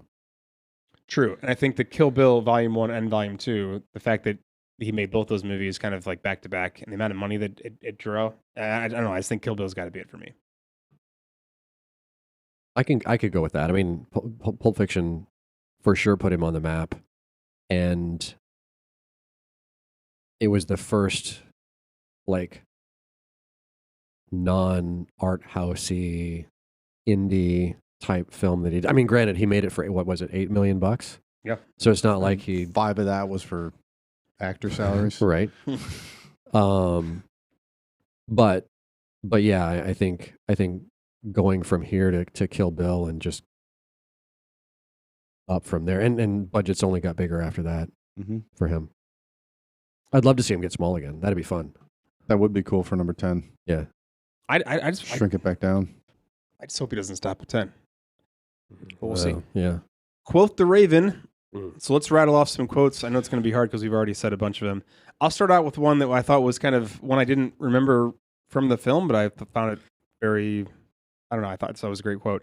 Actually, really in relation to Lambert, a meme you just sent me. It says, "That's when you know you found somebody special, when you can just shut the fuck up for a minute and comfortably enjoy the silence." Yes. Andrew? I don't know, man. Check out the big brain on Brad. Just that one line, like you could say that. That's it. You could say that in a day. Yes, that's part of regular nomenclature. I also, another one from that same scene is, "I don't remember asking you a goddamn thing." You can also say that. Also say that on the daily. Let's just get all these out of the way in that particular area. Oh my god! In that scene, does he look like a bitch? What? What? So why are you trying to fuck him like a bitch, Brett? Yes, you did. Yes, you did. Brett and Marcellus Wallace don't like to be fucked by anybody except Mrs. Wallace. You read the Bible, Brett? I mean, we could rattle the whole Ezekiel. We could. I don't think we need to do that one. We don't need to do that. The path of the righteous. No. Oh, shut up. Yeah. We actually didn't even the other part from that quote though, and then we move on from that scene. The what country are you from? What ain't no country I ever heard of? They speak English and what? English, motherfucker, do you speak it? Then you know what I'm saying. Right? Describe what, Marcellus Wallace? I don't know why I have this all chunked up into 4 different areas, Right. but I guess I do. And then you can just keep going. We might as well. Say what again? I dare you. I double dare you, motherfucker. Say what one more goddamn time. And then, yeah. Which I've used in normal conversation. And that's, that's how it goes. Yeah. No, well, we said it before, but whose chopper is this? Zed's, baby. Who's Zed? Zed's dead, baby. Zed's dead. Dog's got personality. Personality goes a long way.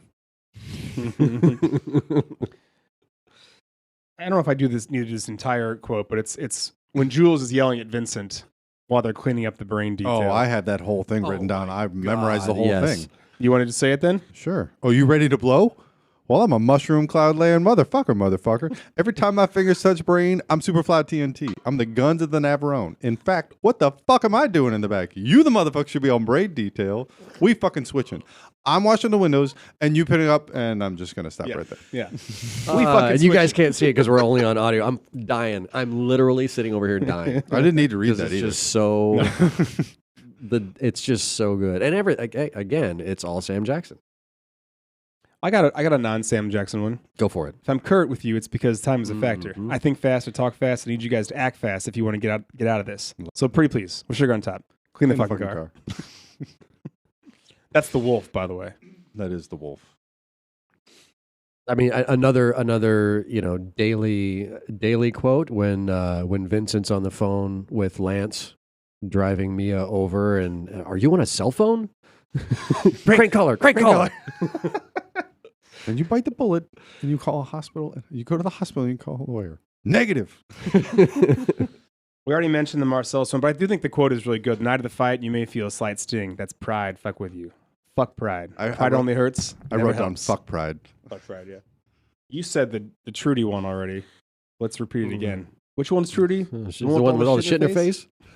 That's my wife. Sorry, man.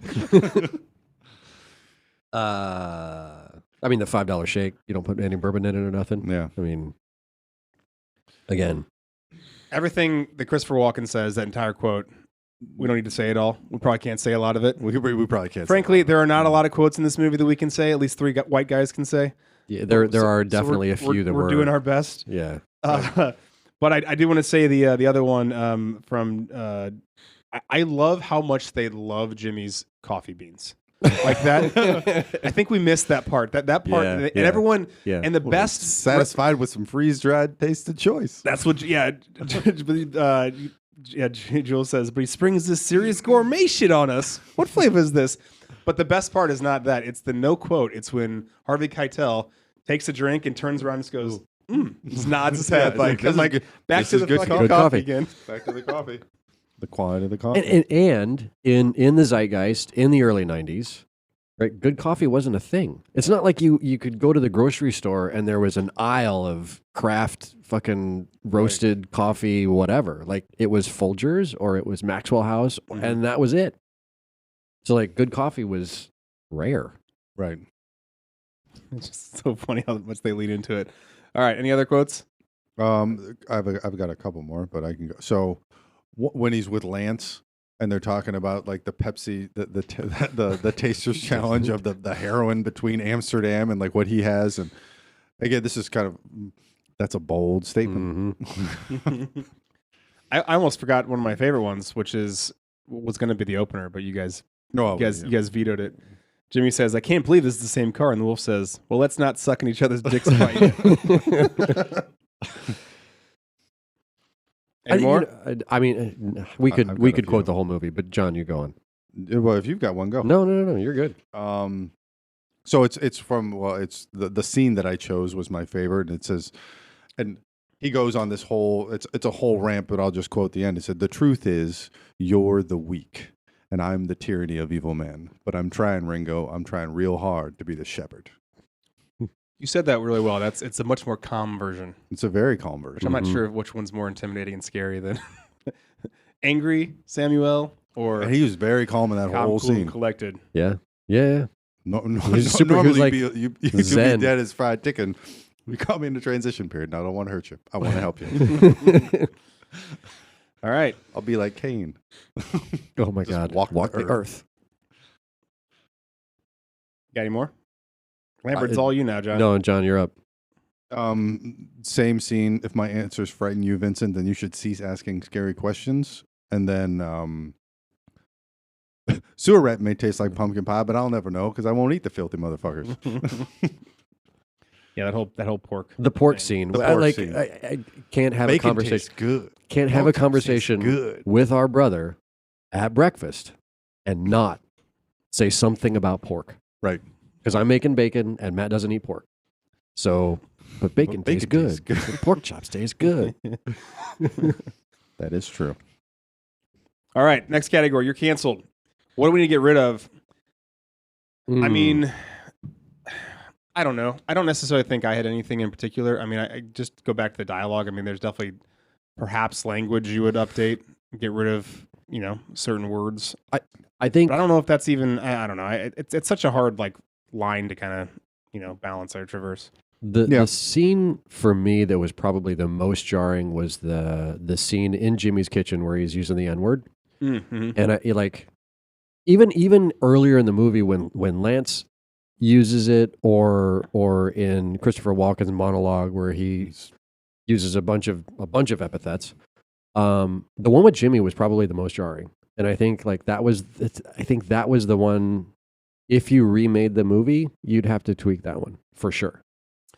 Yeah, and I think Quentin Tarantino has gotten come under a little bit of scrutiny with maybe his overuse of that word. Mm-hmm. And I think that it was even Spike Lee, him and those two got into a little bit of a little kerfuffle in the 90s about him using that and kind of anyway. So that would definitely be something that would be, I think, more considered now if it was remade. But honestly, other than that, I didn't really. There weren't any things that were super shocking. I mean, there's some certainly a derogatory term that Christopher Walken uses. Yeah. When he's talking about being in Vietnam. Yeah. But this is not defending it, but it would make sense that a person like that would say that. And that's we were talking about it on the way over. Not saying it's right, but I'm saying it character-wise. Character-wise, you're in a POW camp for 7 years. You might have strong feelings. You might have strong feelings one way or the other about that. And not being able to articulate yourself in a way without using some... True. Again, not saying that it's okay, but terms, for the character, it makes sense. Yeah. Other than that, so that's where I came down on that too. For that character, because that flagged me. Because again, I kind of forgot. Yeah. I remember the scene, but you listen to the dialogue, and I was just I don't know if you could. But again, kind of part of the character. So could you still get the point across? Because the point was the watch. You could still get the point across without any of that. And I think of the importance of the watch and what he went through. Yeah. To make sure that he was handing the watch over to Butch.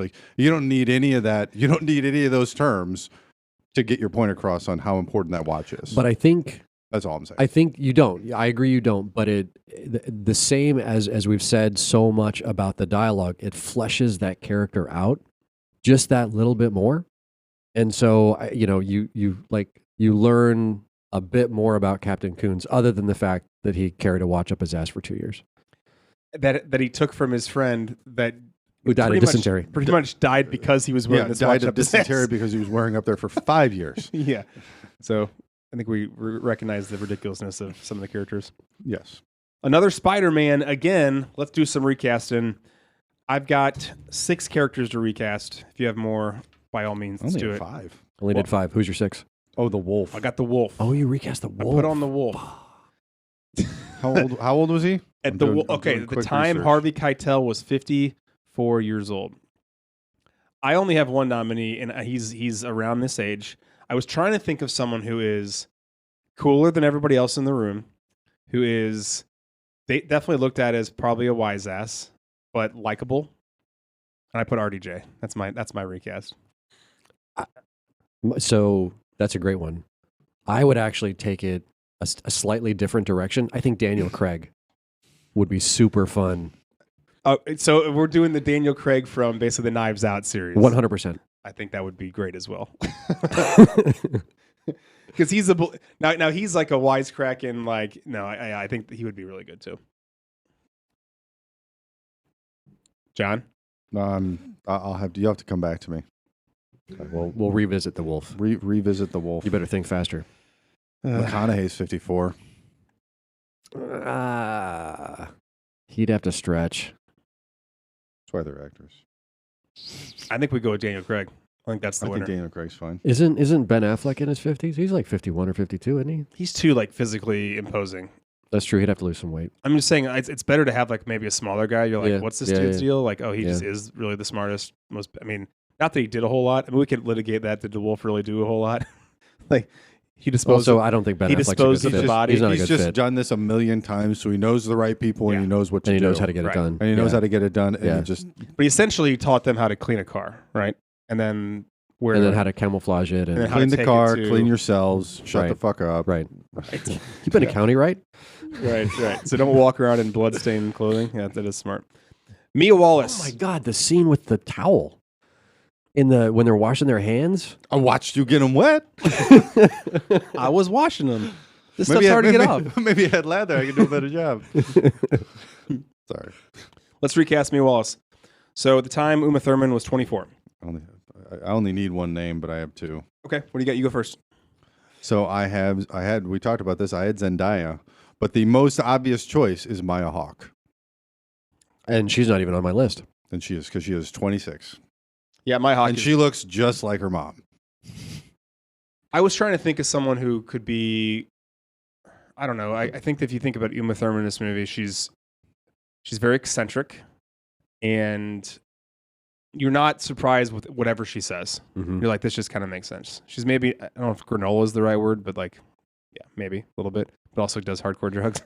I also had Zendaya, and I just think she'd kill it. I think she would, too. she'd be amazing. But she'd be great at it. So I have another Disney alum. I had Dove Cameron from Descendants. Mhm. I thought she'd be a super interesting pick. It's a little bit, I mean, she's gotten darker in the last couple of years if you've heard some of her music. And so, like, could work. This may be just kind of recency bias, but Emma Corrin, who was in, she played Casanova in Wolverine, or Deadpool and Wolverine. That was we went back and watched it the other night, and I thought she would be a good fit. Mhm. Jenna Ortega, if you want somebody who's, I mean, she's right at the right age. She's 21. Yeah, that could be a fun one. Yeah, those are my top probably. I think Jenna Ortega would bring an interesting, like, because she's got like the Wednesday sort of way darker. She would be less of Wednesday, Beetlejuice. Yeah, she'd be less of like and not to say that Mia Wallace was innocent, but she'd bring a different feel to the character. Yeah, I wonder if though, she doesn't have that naivete or innocence, I guess, that I think that Uma really kind of brings to the table a little bit. Yeah. I don't know how to explain the way Uma's playing it is just. Oh, she's nails it. Maya Hawke is a really good cast because it is her daughter, obviously. Yeah, I still think we go with Zendaya though. I agree. That's fine. Who's next? Marcellus Wallace. So at the time, Ving Rhames was 35 years old. Andrew, you go first in this one. Okay, so I'm gonna go bottom up on this one. So I went a little older because I don't know that age necessarily matters on this one, but I thought Idris Elba would bring a really cool like gravity to the role. I thought about writing him, but like he's in his 50s, so I kind Yeah, of discounted him. But whatever.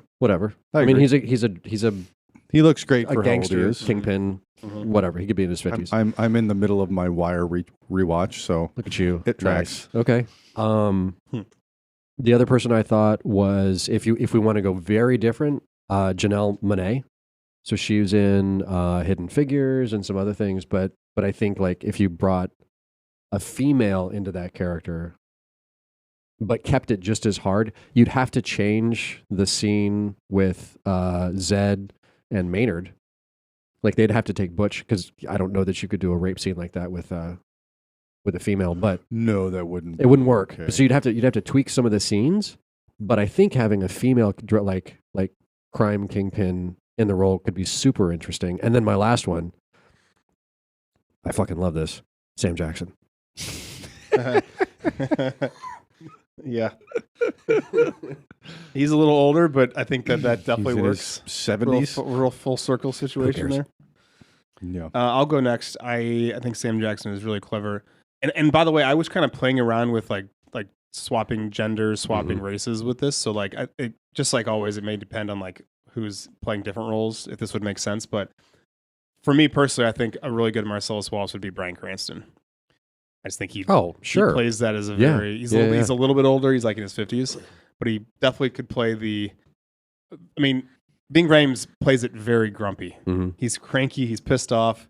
He's also just smoother and cooler than everyone else. So I was thinking like Walter White type Bryan Cranston. Yeah, no, I see that. John? Bryan Cranston is 68 years old, by the way. So he's a little bit older than the 50s. Sorry. Who cares? He's a little bit Age older. is a number. So, and again, we were obviously talking about this on the way over, and I was trying to stay true to casting just because I liked the dynamic that Tarantino kept, and I can appreciate like swapping genders, swapping races, whatever. And I think I did obviously we did a little bit with the Mia recast. For Marcellus, I had Winston Duke. Yeah. And I kind of like him, but and I don't know how to pronounce his name, Daniel Kaluuya. Yeah. I like him the most. I think I like him better than Winston Duke. I like him the most. Yeah. But Dan Kaluuya. Yeah, I think that's he a could great do it. pick. And he is 35 years old. So I mean the age fits perfectly, Spot but on. like Okay. I just like looking at him and like knowing his work, like I think he could do a really good job. Yeah. Well, let's do Vincent Vega next. So 40 years old is how old John Travolta was. That's shocking to me. Mm-hmm. I couldn't believe how young he was in that film. I was all these actors. Uma Thurman was 24. Mm-hmm. Travolta's 40. Sam Jackson was 46. Crazy. He was 46, yeah. So, and even Bruce Willis was not yet 40. He was 39, So yeah. I'm going to go, so I'll go first with Vincent Vega. I had a hard time with this, and really because I couldn't think of anybody that really can embody kind of what Travolta was bringing to the table. Like I had like Sebastian Stan, I had Miles Teller, and they're fine. This one I actually really do like, based on I don't know if we're allowed to uncancel someone or bring someone back, but this is certainly someone that maybe would want to come back in some type of redemption capacity. So I think Jonathan Majors would be someone who's dealt with some serious bad personal issues, and he's perhaps would want to, maybe that would be a situation. He's basically 40 or a little bit younger. He could basically like, maybe this could be his redemption opportunity. That's the perspective I took at it. Yeah. I don't necessarily like any of my nominees, frankly. Vincent Vega was hard, I think. Yeah. You want to go? I've got 3 and they are all wildly different. Yeah. Okay. So depending on how you want to take it. So the first name I wrote down was Channing Tatum. Okay. Just because I think it would be a complete departure from what he's doing now, but I also think he could do it. But he can play that kind of like I don't know if how do you almost like bumbling? Yeah, aloof, 100% aloof. Yeah, aloof I think he could do that. And then the next time I had was Tom Hardy. Yeah. Oh, sure. Okay. Just because I don't know. And then Joaquin Phoenix. I mean, he could do anything. But I like either Channing Tatum or Tom Hardy for my names. I like those. I like Channing Tatum so far. So I tried to find. So I put myself back in the 90s, and John Travolta was not an obvious pick for Vincent, and so I tried to replicate that to a certain extent. So my list is Walter Goggins, right? Like not obvious, but also he was great in Fallout. I mean, he's great in everything. Mm-hmm. He's a good character actor. Ant-Man. Yeah. So I think that could be interesting. Donald Glover, if you want to go a little bit sideways with it, but again, fantastic actor. He was in what was the Prime series that he was just in? Mr. and Mrs. Smith. Mr. and Mrs. Smith. He was great in that. It was an action-ish. And then I don't know why, but a lot of my picks are British, but whatever. Tom Ellis from Lucifer. I think he could also do a really good job as a Vincent Vega. So there you go. I like Tom Ellis a lot. I think he would be good in that role. I do think Channing Tatum though is the best. That's best a great pick. Those. Yeah, that's a good one. And actually, what's funny is that let's just transition to Jules, who again, Samuel Jackson was 46. I had Donald Glover as playing. So he was on my list. So did I. It was a coin toss for me. He's on my Yeah. list too. Yeah. And I had Daniel Kaluuya also on that list for Jules. Okay. Yeah. Nice. So I'm just going to go ahead and slot him in Marcellus Wallace, and that leaves us Donald Glover. Donald Glover I also James. wrote down Anthony Mackie, just because I think that would be really interesting. That could be to fun. see. That could be fun. Yeah. A total departure. So I've got another one like that. Sterling K. Brown. That would be Complete. That would be total so good. departure. Like I would love to see that. That'd be so much That fun. would be amazing. Well, if we bring in Sterling K. Brown, let's bring in the older squads. We'll bring in Bryan Cranston. We'll bring in Idris Alba is going to be in there somewhere. Right. Whoever's Mia, we'll just kind of bring back Uma. She could do it. I think we could totally Right? do this. I think, but also Luis Guzman, I thought could be fun. I mean, he's a little. He'd be good as Marcellus. I was going to say, I like him so much better as I like him as Marcellus. Marcellus. That's a great. That's a great shot. That's a good He'd shot. be better at that. All right. He'd be better at the boss. The last recast is Butch Coolidge. Bruce Willis was 39. Man. Who went first? John, you go first this time. Okay. I've got 4 names written down. Mhm. I'd probably only say 3. I don't know if I like my first one. I think honestly this is an obvious choice just because Jason Statham. Because they Also, look he wasn't on my list. Because they look so much alike. He was not on my list at all. So I had Jason Statham, I had Charlie Hunnam, Mm-hmm. and then I might like this one the most just because he's very grumpy, John Bernthal. So he's my winner. John Byrne. He was on He my is list. so grumpy and he is so He's- mad. he was so he's pissed off. perfect. Like he'd be good in the role. and he kind of has like I was trying to pick the other name that I written down was Bobby Cannavale just because I like him and I think he could do it. But like the other guy, like all 3 of them, like they're well built guys and like they have kind of like could have like a boxer's build. But but Bobby might be too he might be too physically imposing because he's pretty tall. I think. Yeah, he's also a lot older too. Yeah. But again, if we're bringing in the old squad, that might be. But John There you go. Bernthal's like late. He's late 40s, but still. Yeah, but again, like the difference between He's late 30s and fantastic. late 40s these days doesn't. Yeah. That's but not that big It's of a not deal. the same as it it's like a used to big be. time aging boxer, basically. Yeah. If we're doing John Yeah. Bernthal, I think John Bernthal is really good. If we're going a little younger, I put down. I thought Jeremy Allen White would be good in this role. Have you seen him? You know who that is the bear. The bear. Oh yeah, he'd be great. Yeah, I think Yeah, if that's you a see good him one. in That's that a good the one. movie where him and Zac Efron they play like wrestling The Iron brothers. Claw. Mhm. He can get to that point. I still like John Bernthal. I'm gonna give you one more angry guy though. Who? That could fall in this category. I don't know. I can envision him as Brett Goldstein. You know who Brett I Goldstein don't is? even know who that is. He is Oh, he's Roy Roy from, Kent. Ted, from Ted Lasso. I've never Plays seen Roy- Ted Lasso. What the fuck? I don't have Apple. Oh my god. Well, okay. We can talk after. So you know, I so have you know no what I'm idea who saying. that is. He'd be great. He'd be Describe what? great.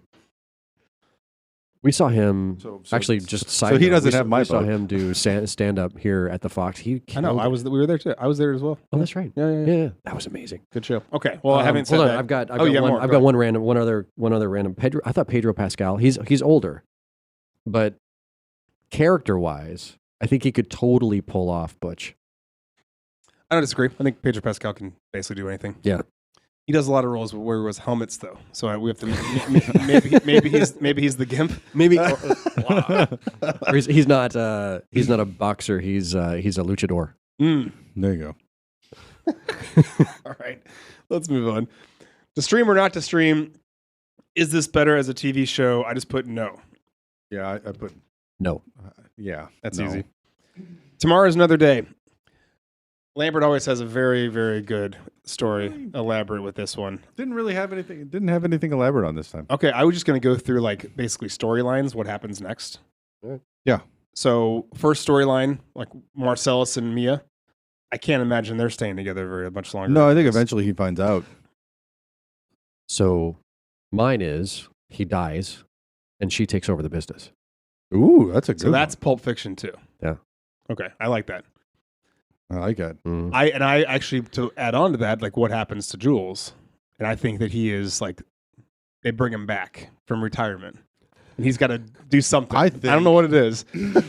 So we what got to bring back. Maybe he goes and finds Butch. I don't know. Maybe there's something like that. I think that's what I have. I have Jules tracks down Butch for killing Vincent. But then I thought about that, and I thought, you know what? Like, to a certain extent, that's just part of the life. So maybe Jules is like, that sucks, but that's you play that's with where we matches, that's you get where we burned. live. Yeah, like that's the life we have. So it was going to happen eventually. I think we can agree on one thing. That is, Butch definitely leaves Fabienne within a week. Oh, Do they even make it to the next state? I don't know. I think they get to the gas station. She goes into the restroom and he just leaves. right. Pulls off in the chopper. She forgets to watch one more time, and then it's like, Get fuck. to the chopper. I'm just saying. Fuck I hate to say it. She's gone. She forgot to watch and almost got him killed. Yeah.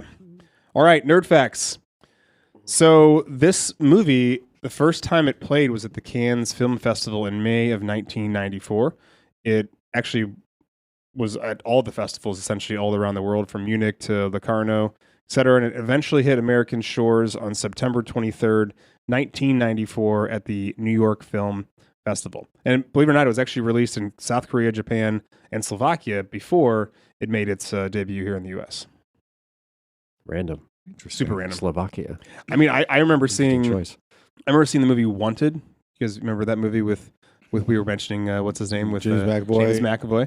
Angelina Mm. And it's a really good movie. And I watched it in and Morgan Prague Freeman. Yeah. before it was actually released in the U.S. No Interesting. idea why. Huh. So With subtitles. yes. I mean, it was English speaking, and the subtitles were. Oh, okay. So Yeah, we're in okay. Czech. I wasn't sure if it was dubbed, and then you actually had to read like whatever. So that's interesting. Yeah. That is interesting.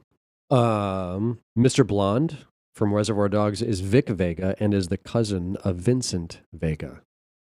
A little bit of film crossover trivia. You know what else is funny about that? Is that Michael Madsen, who does play Vic Vega, was the first person in mind by Tarantino to play the role. He was going to bring. He was going to bring the character back. Well, he was going to be Vincent. Oh, I thought he was going to bring him back as Vic. He was first going to be Vincent, and then I think they were going to write Oh. Vic in when they decided to cast Travolta. Okay. But eventually, they decided just to keep that away and just keep like the two Vegas in the, I guess, in the universe. Yeah. Interesting. The narrative structure of the film plays out of sequence, obviously, but it's easy enough to break down the 7 distinct sections: a prologue, epilogue, 2 preludes, and 3 large segments that can be reordered into chronological order. Interesting. That'd be cool to like basically take it and cut it up and then rewatch it in chronological order. Well, yeah. So like the actual last scene is Butch and Fabienne driving off. We're gonna need some overtime from producer Justin to start chopping up that movie, and then we can rewatch it. Well, I don't know if it'd be as good. I don't think it would be, I but think it'd be so, yeah. interesting to watch. Yeah, I agree. And the chopper is the last scene, and the actual first sound you hear in the movie is a chopper engine. When Tarantino is on screen as Jimmy, someone else had to be behind the camera, and that someone was Robert Rodriguez. Going back to what we were talking about, those two being teamed up for a bunch of projects: Dusk Till Dawn, Grindhouse, 4 Rooms, etc., etc. Nice. This movie used the F word 265 times. Even that hefty number isn't Tarantino's highest. Reservoir Dogs had 269 times. The film was the big F word award winner of 1994, as no other film released that year even came close to that amount of profanity. That tracks. Yeah, it totally does. And another thing about that year is it was actually the third biggest R-rated earner of 1994. The other two that beat it were True Lies and Speed. Yeah, I think that's a fair ranking. I mean, Pulp Fiction is the best movie of those 3. right. But it makes sense. True Lies and Speed. It makes sense. True Lies outgained all of them because it had. I mean, that's just like the Schwarzenegger definition and of Jamie Lee Curtis, a and Tom summer Arnold. popcorn movie. Totally. And it was like Pulp Fiction is a guy movie. True Lies could be a date film. Like, it's possible. It's But possible. Pulp Fiction is definitely not. Yeah. Well, and Speed. I mean, and Speed's got the thing they both have in common with Speed and with True Lies is that there's love interest situations going on. Yeah, there's a female co-lead. yeah, Yeah. Yep. Yeah. Where we don't have that really at all. No. Not really. It was actually also in the top 10 for the year. And obviously Forrest Gump won that year, but it was still top 10 grossing movies in 1994. Let's do the ROI though. Yeah. Well, right. It cost $8.5 million to make. John, you said this before. $5 million went to the actors' salaries, And that was, and it wasn't as much until Bruce Willis signed on. right? Yeah. The other bit about that is Travolta only made $100,000 on the film. Did he take any on the back end? God, I hope so. I don't know. I mean, what was he like? He didn't have any leverage. Right. He hadn't done anything. But then again, to the extent that this launched his '90s career, he made it on the back end for sure. Mm-hmm. I don't think that's how contracts were really structured back in the 90s either. That wasn't really a thing until recently where they started giving Get a them percentage points. of the box office, Right. Yeah. Unless you were financing yourself or whatever it was. That Yeah. wasn't as well known. You could do it. I know it could be done, but it wasn't used as much. Yeah. Tarantino very much had Jackson in mind for the role of Jules, but when he auditioned Paul Calderone, he was so struck by the performance that he very nearly hired him. Jackson, desperate to get his role back, flew to Los Angeles and auditioned for Tarantino again. Mm-hmm. Here, did you see the other folks that were on the list for Jules? No. Oh, Lawrence Fishburne, Eddie Murphy, Charles S. Dutton, and Michael Beach. Imagine how different it would have been with Eddie Murphy, Or Charles S. Dutton. Or Charles S. any Dutton. of those. right? Well, while we're recasting Mia, there was also some other people that were considered. I mean, who knows how true this is? Just internet research. But Isabella Rossellini, Julia Louis-Dreyfus, Meg Ryan, Halle Berry, Daryl Hannah, Rosanna Arquette, Okay. Joan Cusack, and Michelle Pfeiffer. And apparently, the original, Michelle Pfeiffer was basically the original leader I in could the see her clubhouse. doing I could it. have seen that. I don't see Meg Ryan or No. Julia Louis-Dreyfus, but Rosanna- Daryl Hannah, Rosanna Arquette, Rosanna Arquette, totally. yeah, Michelle Pfeiffer. Halle Berry, yeah. Could see it. Huh. I'm going to go off my list. Just going to recasting again. We mentioned the Vincent Vega was originally written for Michael Madsen. The reason Michael Madsen actually didn't join is because he'd already signed up to be in Wyatt Earp. So he couldn't commit to Pulp Fiction. I do like him in Wyatt Earp. And I know that people Not a do bad not choice. like Wyatt Earp because basically came out at the same time as Tombstone. And we've talked about Mhm. this before, Yep. but I think Michael Madsen's very good in it. I think he is too. I think in hindsight, he probably would tell you he'd rather have been this movie, but maybe not. Who knows? I don't know. I mean, Travolta was just so different. Yeah, he's also been in he's been in a lot of Tarantino films. So Michael Madsen has been. Yeah, exactly. The infamous scene in which Mia Wallace is stabbed with a very necessary adrenaline shot was stressful enough, so Tarantino took some pressure off. The needle was inserted, and then Travolta pulled it out, and then it was reversed in post. Mm-hmm. And sped up. Yeah. So there's the Mia keep trying to tell the joke, the Fox Force 5 joke. Yeah. And, again, back to that connections of films, that the Fox Force 5 is essentially what the characters are named in Kill Bill. Yeah. Like all the bad guys, they're the they're the Fox Force 5. Huh. Yep. I missed that one. In Jack Rabbit Slims, The Shake, you've got Martin and Lewis, Dean Martin, Jerry Lewis. Those are two white guys. Amos and Andy, which is two black guys. Vanilla or chocolate? Vanilla I or didn't chocolate. know. I go, what are the two? And Jana goes, all right, let me break it down for you. I was like, okay. I was like, oh, okay. That makes a lot of Chocolate or sense. vanilla. And I'm just not that, not that quick. and actually, you had Dean Martin and Jerry Lewis in as a couple of the characters as they're walking through the restaurant. Side note. We got to watch that together sometime. You can point out all the old actors and actresses that are in that Right. movie or in the Jack Rabbit Slims.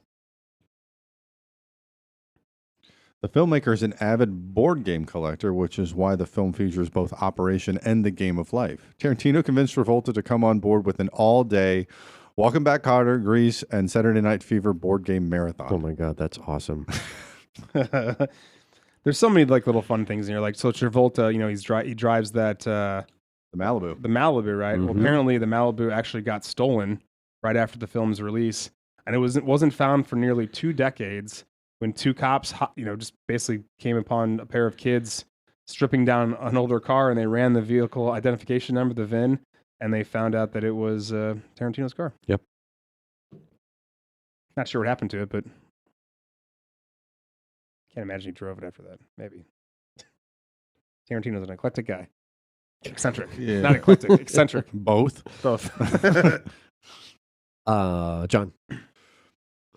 Vincent Vega is the only character who is present in every segment of the film. Vincent Vega and Marcellus Wallace's wife, the gold watch, the binding situation, and the diner. So I guess that maybe puts the rest of the argument of who's the main He's the character. lead. Who wins the Tom Hanks? I mean, that's why he's he in got the whole nominated film. for Best Actor, There and you go. Samuel Jackson was Best Supporting. Tarantino has said that Butch was responsible for keying Vincent's car. That Vincent is pissed off about it at one point in the movie. I didn't know that, but I love that that's... And again, Possible. that's if you know the timeline of when everything's happening. Right. I'm pretty sure that happens right after Marcellus gives him essentially like the pride talk, Mhm. and then he confronts Vincent, and he Palooka. goes out and And he keys the keys his car car. on his Keys the way car. to go to the boxing match. It is widely believed that Christopher Walken's Captain Coons is a descendant of Django Unchained character Crazy Craig Coons, who is only mentioned by name in a wanted poster. You know it is too. It's It's gotta be. There's no reason. It's a for pretty it. unique It's name. super. He had to work. exactly. He had to work that in there somehow. Tarantino wrote the part as a young boxer with Matt Dillon specifically in mind for the role. Quote, I wrote it for Matt and it seemed like it was going to be easy getting him, but he read it and he wasn't so sure about it. One of the big gripes, according to Tarantino, was that Dillon wanted to see Butch actually boxing, but when the actor took too much time considering the part, it was tweaked slightly to accommodate Bruce Willis, who was a little ticked off he wasn't asked to play Vincent. Bruce Willis's Vincent doesn't work. No, it doesn't. Okay. Did anybody else besides me have the poster? I of did this not have movie? the poster. No. I definitely had this poster. Andrew, do you have this poster? I do not. No. Such an iconic. With the I had, pictures in I had there. the soundtrack, which has, Sure. the poster, has the poster on it. Well, speaking of the poster, Cover we have Uma Thurman smoking from a box of red apple cigarettes. And if you didn't know what those are actually Tarantino's fake brand. Mhm. In almost every other of his movies, when he's smoking, you can see him smoking the red box apple cigarettes. However, in the poster, the original poster, it was actually Lucky Strike cigarettes. But Miramax didn't have the licensed user rights from Lucky Strike, and so they threatened to sue, and essentially they had to return all the posters, reprint them, and then put the red Ooh. apple cigarettes on. So them. if you find one out there It's like a collector's Oh, item. And it's man, worth no like a lot of kidding. money. Yeah. with Lucky Strike instead of Red Apple, Yeah. hold on to Hold it. on to That it. sucker. Interesting. College tuition.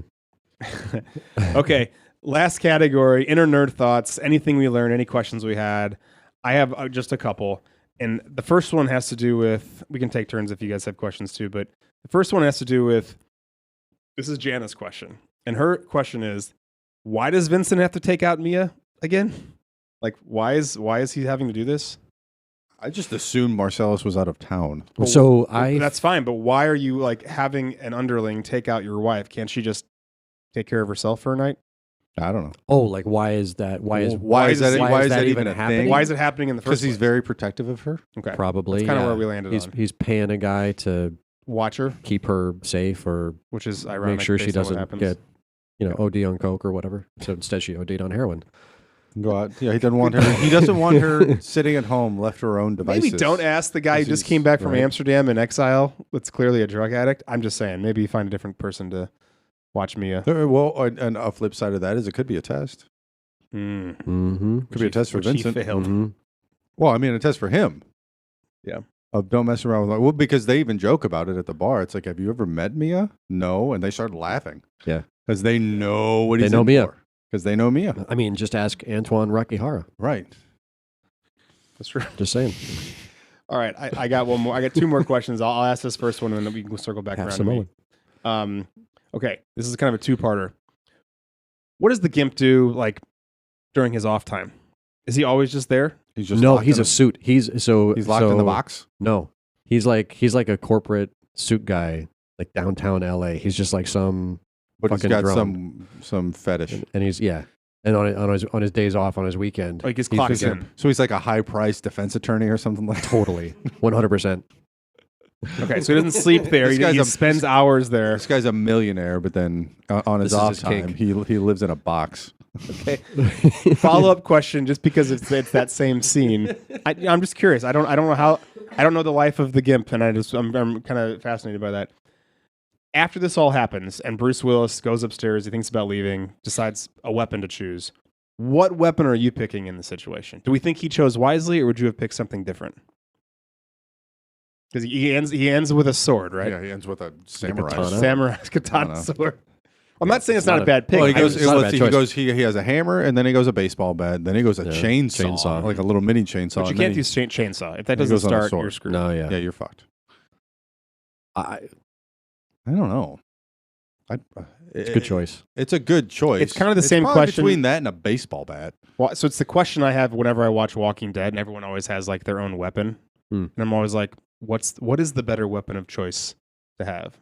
I don't know the answer to that. I'm just curious if you guys had any opinions. I don't know. I mean, you gotta. So, I would probably lean towards baseball bat, only because like I've swung a baseball bat numerous times. How many times have you actually handled a sword? That's like, true. do you even know what you're doing? Yeah. Like, I get like the stab part is fine, but like he slashes him from like his shoulder to his hip. Yeah. I'm like, that was impressive for someone who's probably never handled a sword before. I don't know. You're right. Okay. So I'd probably go baseball bat. I think the brutality of the baseball bat too, like it fits with the movie, right? Whereas the samurai, he just walks up behind him, sword, and then like or the katana is like you can start getting the parallels between this and Inglourious Basterds, where he just whack, right across the head. It's a more elegant weapon from a correct. Yeah. Anyways, any thoughts that you have, Andrew? The only thought and I guess preparing my now 19-year-old son, we will be watching this when he gets home for Christmas. So, he hasn't seen it yet? He hasn't seen it yet. No, it was on the list this summer. We just ran out of time. Oh, good. Has he seen any of the other Tarantino movies? Not that I know of. Not that I know of. So that'd be an interesting kind of conversation. Like, do you start with this, or do you do Reservoir Dogs first? You go you start with this. Start with one of the best ones, and then go work your way around. Let him, and I'll he can work his way around the library. I guess you could say if he doesn't like this, he's not going to like Reservoir Dogs. If he doesn't like this, he won't like any of them. But it could go the other way around. You could watch Reservoir Dogs and maybe not like it, but still like this movie. I don't think he would like Reservoir Dogs. I don't think he would like it. It's definitely a slower burn for sure. What do you got thought wise? What's the beef between Vincent and Butch? I don't know. He just calls him Punchy, and then like all of a sudden they're just not friends. Well, no, but like he recognizes him. Yeah. He knows who he is. Well, they know who each other are, and Vincent knows that he doesn't like him. Vincent's been gone for 3 years. Yeah, or however long he's been gone. He comes back. He sees this boxer, and he instantly starts talking shit to him. Where'd that come from? Yeah, you almost got to wonder if there was like another small scene that they chose to not put in. Right. I mean, and like the speculation of like it's Butch that goes out and keys his car, and then obviously Butch kills him. But like, kind of, I'm curious to see like what the history was between like what made Vincent hate Butch so much. Yeah. Or it could have just been as simple as he knew Butch was Marcellus's bitch, and there was just a pecking order, derision of that fact. Huh. Yeah. I want there to be more behind it, though. No, I'd love for there to be more behind it. Yeah. Or and this is just like maybe he lost a bunch of money on a fight. That could be too. That would actually make the most sense. That make a ton of sense. Yeah. Okay. Yeah. Whether it was fixed or not. Yeah. Like Butch won or lost a fight, and the result of that was Vincent losing a shitload of money. Mm-hmm. Could be it. I would think this is not the first time that he's worked with Marcellus in some capacity. Butch, I mean. Totally. Yeah. But maybe it was in the past. He's always said, "You're going to be the winner," and now you're going to lose. Yeah. Your ass goes down. Now it's time. Yeah. You go down in the fifth. One more. How did Vincent drive his car home after crashing it into Lance's house? Did you see that scene? Yeah. like when Lance runs outside, he's like, "You're talking about drugs and shit on my phone." Like it's in his house, and then somehow they just drive home without getting stopped. No nothing, no fuss, no muss. Back to the Wallace's house to drop her off. Yeah, and he hasn't learned about how to make your car look like it hasn't done something illegal yet. Obviously, he happens doesn't know the how to next do day. that yet. So that was my other thought of like, how'd that car start? I don't think it did. My last thought is I just want to know what brand of coffee that Jimmy had. Serious gourmet. I really want to know what that serious gourmet shit is. Honestly, that should be that. Like, we should start a coffee company and call it Serious Gourmet. Shit. Someone has already. I'm sure someone has done that already. For sure. All right. Well, we got our final thoughts coming up, and I think this is the time where maybe we'll ask our ask producer Justin to hop on for a second, just to give his opinion on Pulp Fiction.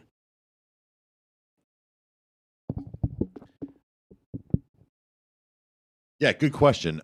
This was actually my first Tarantino movie. Mine too. Yeah, I saw it. Mm-hmm. I can't remember the first time I saw it. I think it was in college. Yeah, because I was way too young to watch this in 1994 like that. Yeah. And I didn't know what to make of it the first time I saw it. It wasn't until I think the rewatch that that's right. I watched this, then I went and watched Reservoir Dogs, and I got into Reservoir Dogs. So I was like, let me go back and revisit more Tarantino, and this came up. So yeah, it's probably the same thing for me. Like I saw this and then went back and watched Reservoir Dogs. Yeah, I mean the dialogue when I saw it, I was more juvenile than I probably like. So the dialogue is what was appealing to me, which agreed is a good. But it was like more of a joke instead of actually watching a movie. And I was like, oh, there's actually a lot of shit going on here. So it got smarter as I got older. Yeah, and I think it's definitely the more, it's the one that's more accessible by like full pop culture, right? And I think that when you get into like maybe the Reservoir Dogs, the Four Rooms, even like the Grindhouse or whatever, those are like more niche based on perhaps like I'm really into the lore of a Tarantino type movie, or I really like the blood and guts of a Grindhouse or a Kill Bill.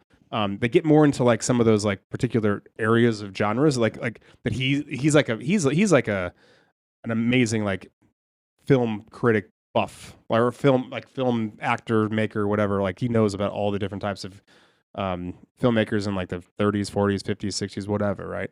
So like I think that what's cool about this is I feel this is the one that's most easily accessible to anybody. At least that was how it was for me. So, all right. Well, Pulp Fiction 30th anniversary. Think we did a good job. Yeah, I do like one more thing. The Die Hard with a Vengeance reference. What's that? Oh, yeah. When he's working on a fat suspension, smoking cigarettes, and watching Captain Kangaroo. I do like that one. Yeah. It's just such a smart movie. Yeah. All right, Nerd Outreach. So thank you, Andrew, for joining us again. Thank you. It's a blast. Thank you, John, as well as always, for coming correct. Absolutely. Thank you to our producer, Justin, for hopping on last minute when we didn't tell him he was going to do that. Right. And also for everything else he does. Obviously, listen, share, rate, etc. on all the different platforms, social media accounts, anywhere podcasts can be found, as well as YouTube. And our next episode preview is we are going to be, we'll be live from Louisville, but this will not be a live episode. We're going to be taking another trip. No, that's an awful idea. John and Justin and I and 3 other friends are going to be hitting some more tours, and we'll hop on at some point and talk about our experiences. So it should be fun. That'll be good. Can't wait. All right. Well, until next time, everybody. Thanks so much. Bye-bye.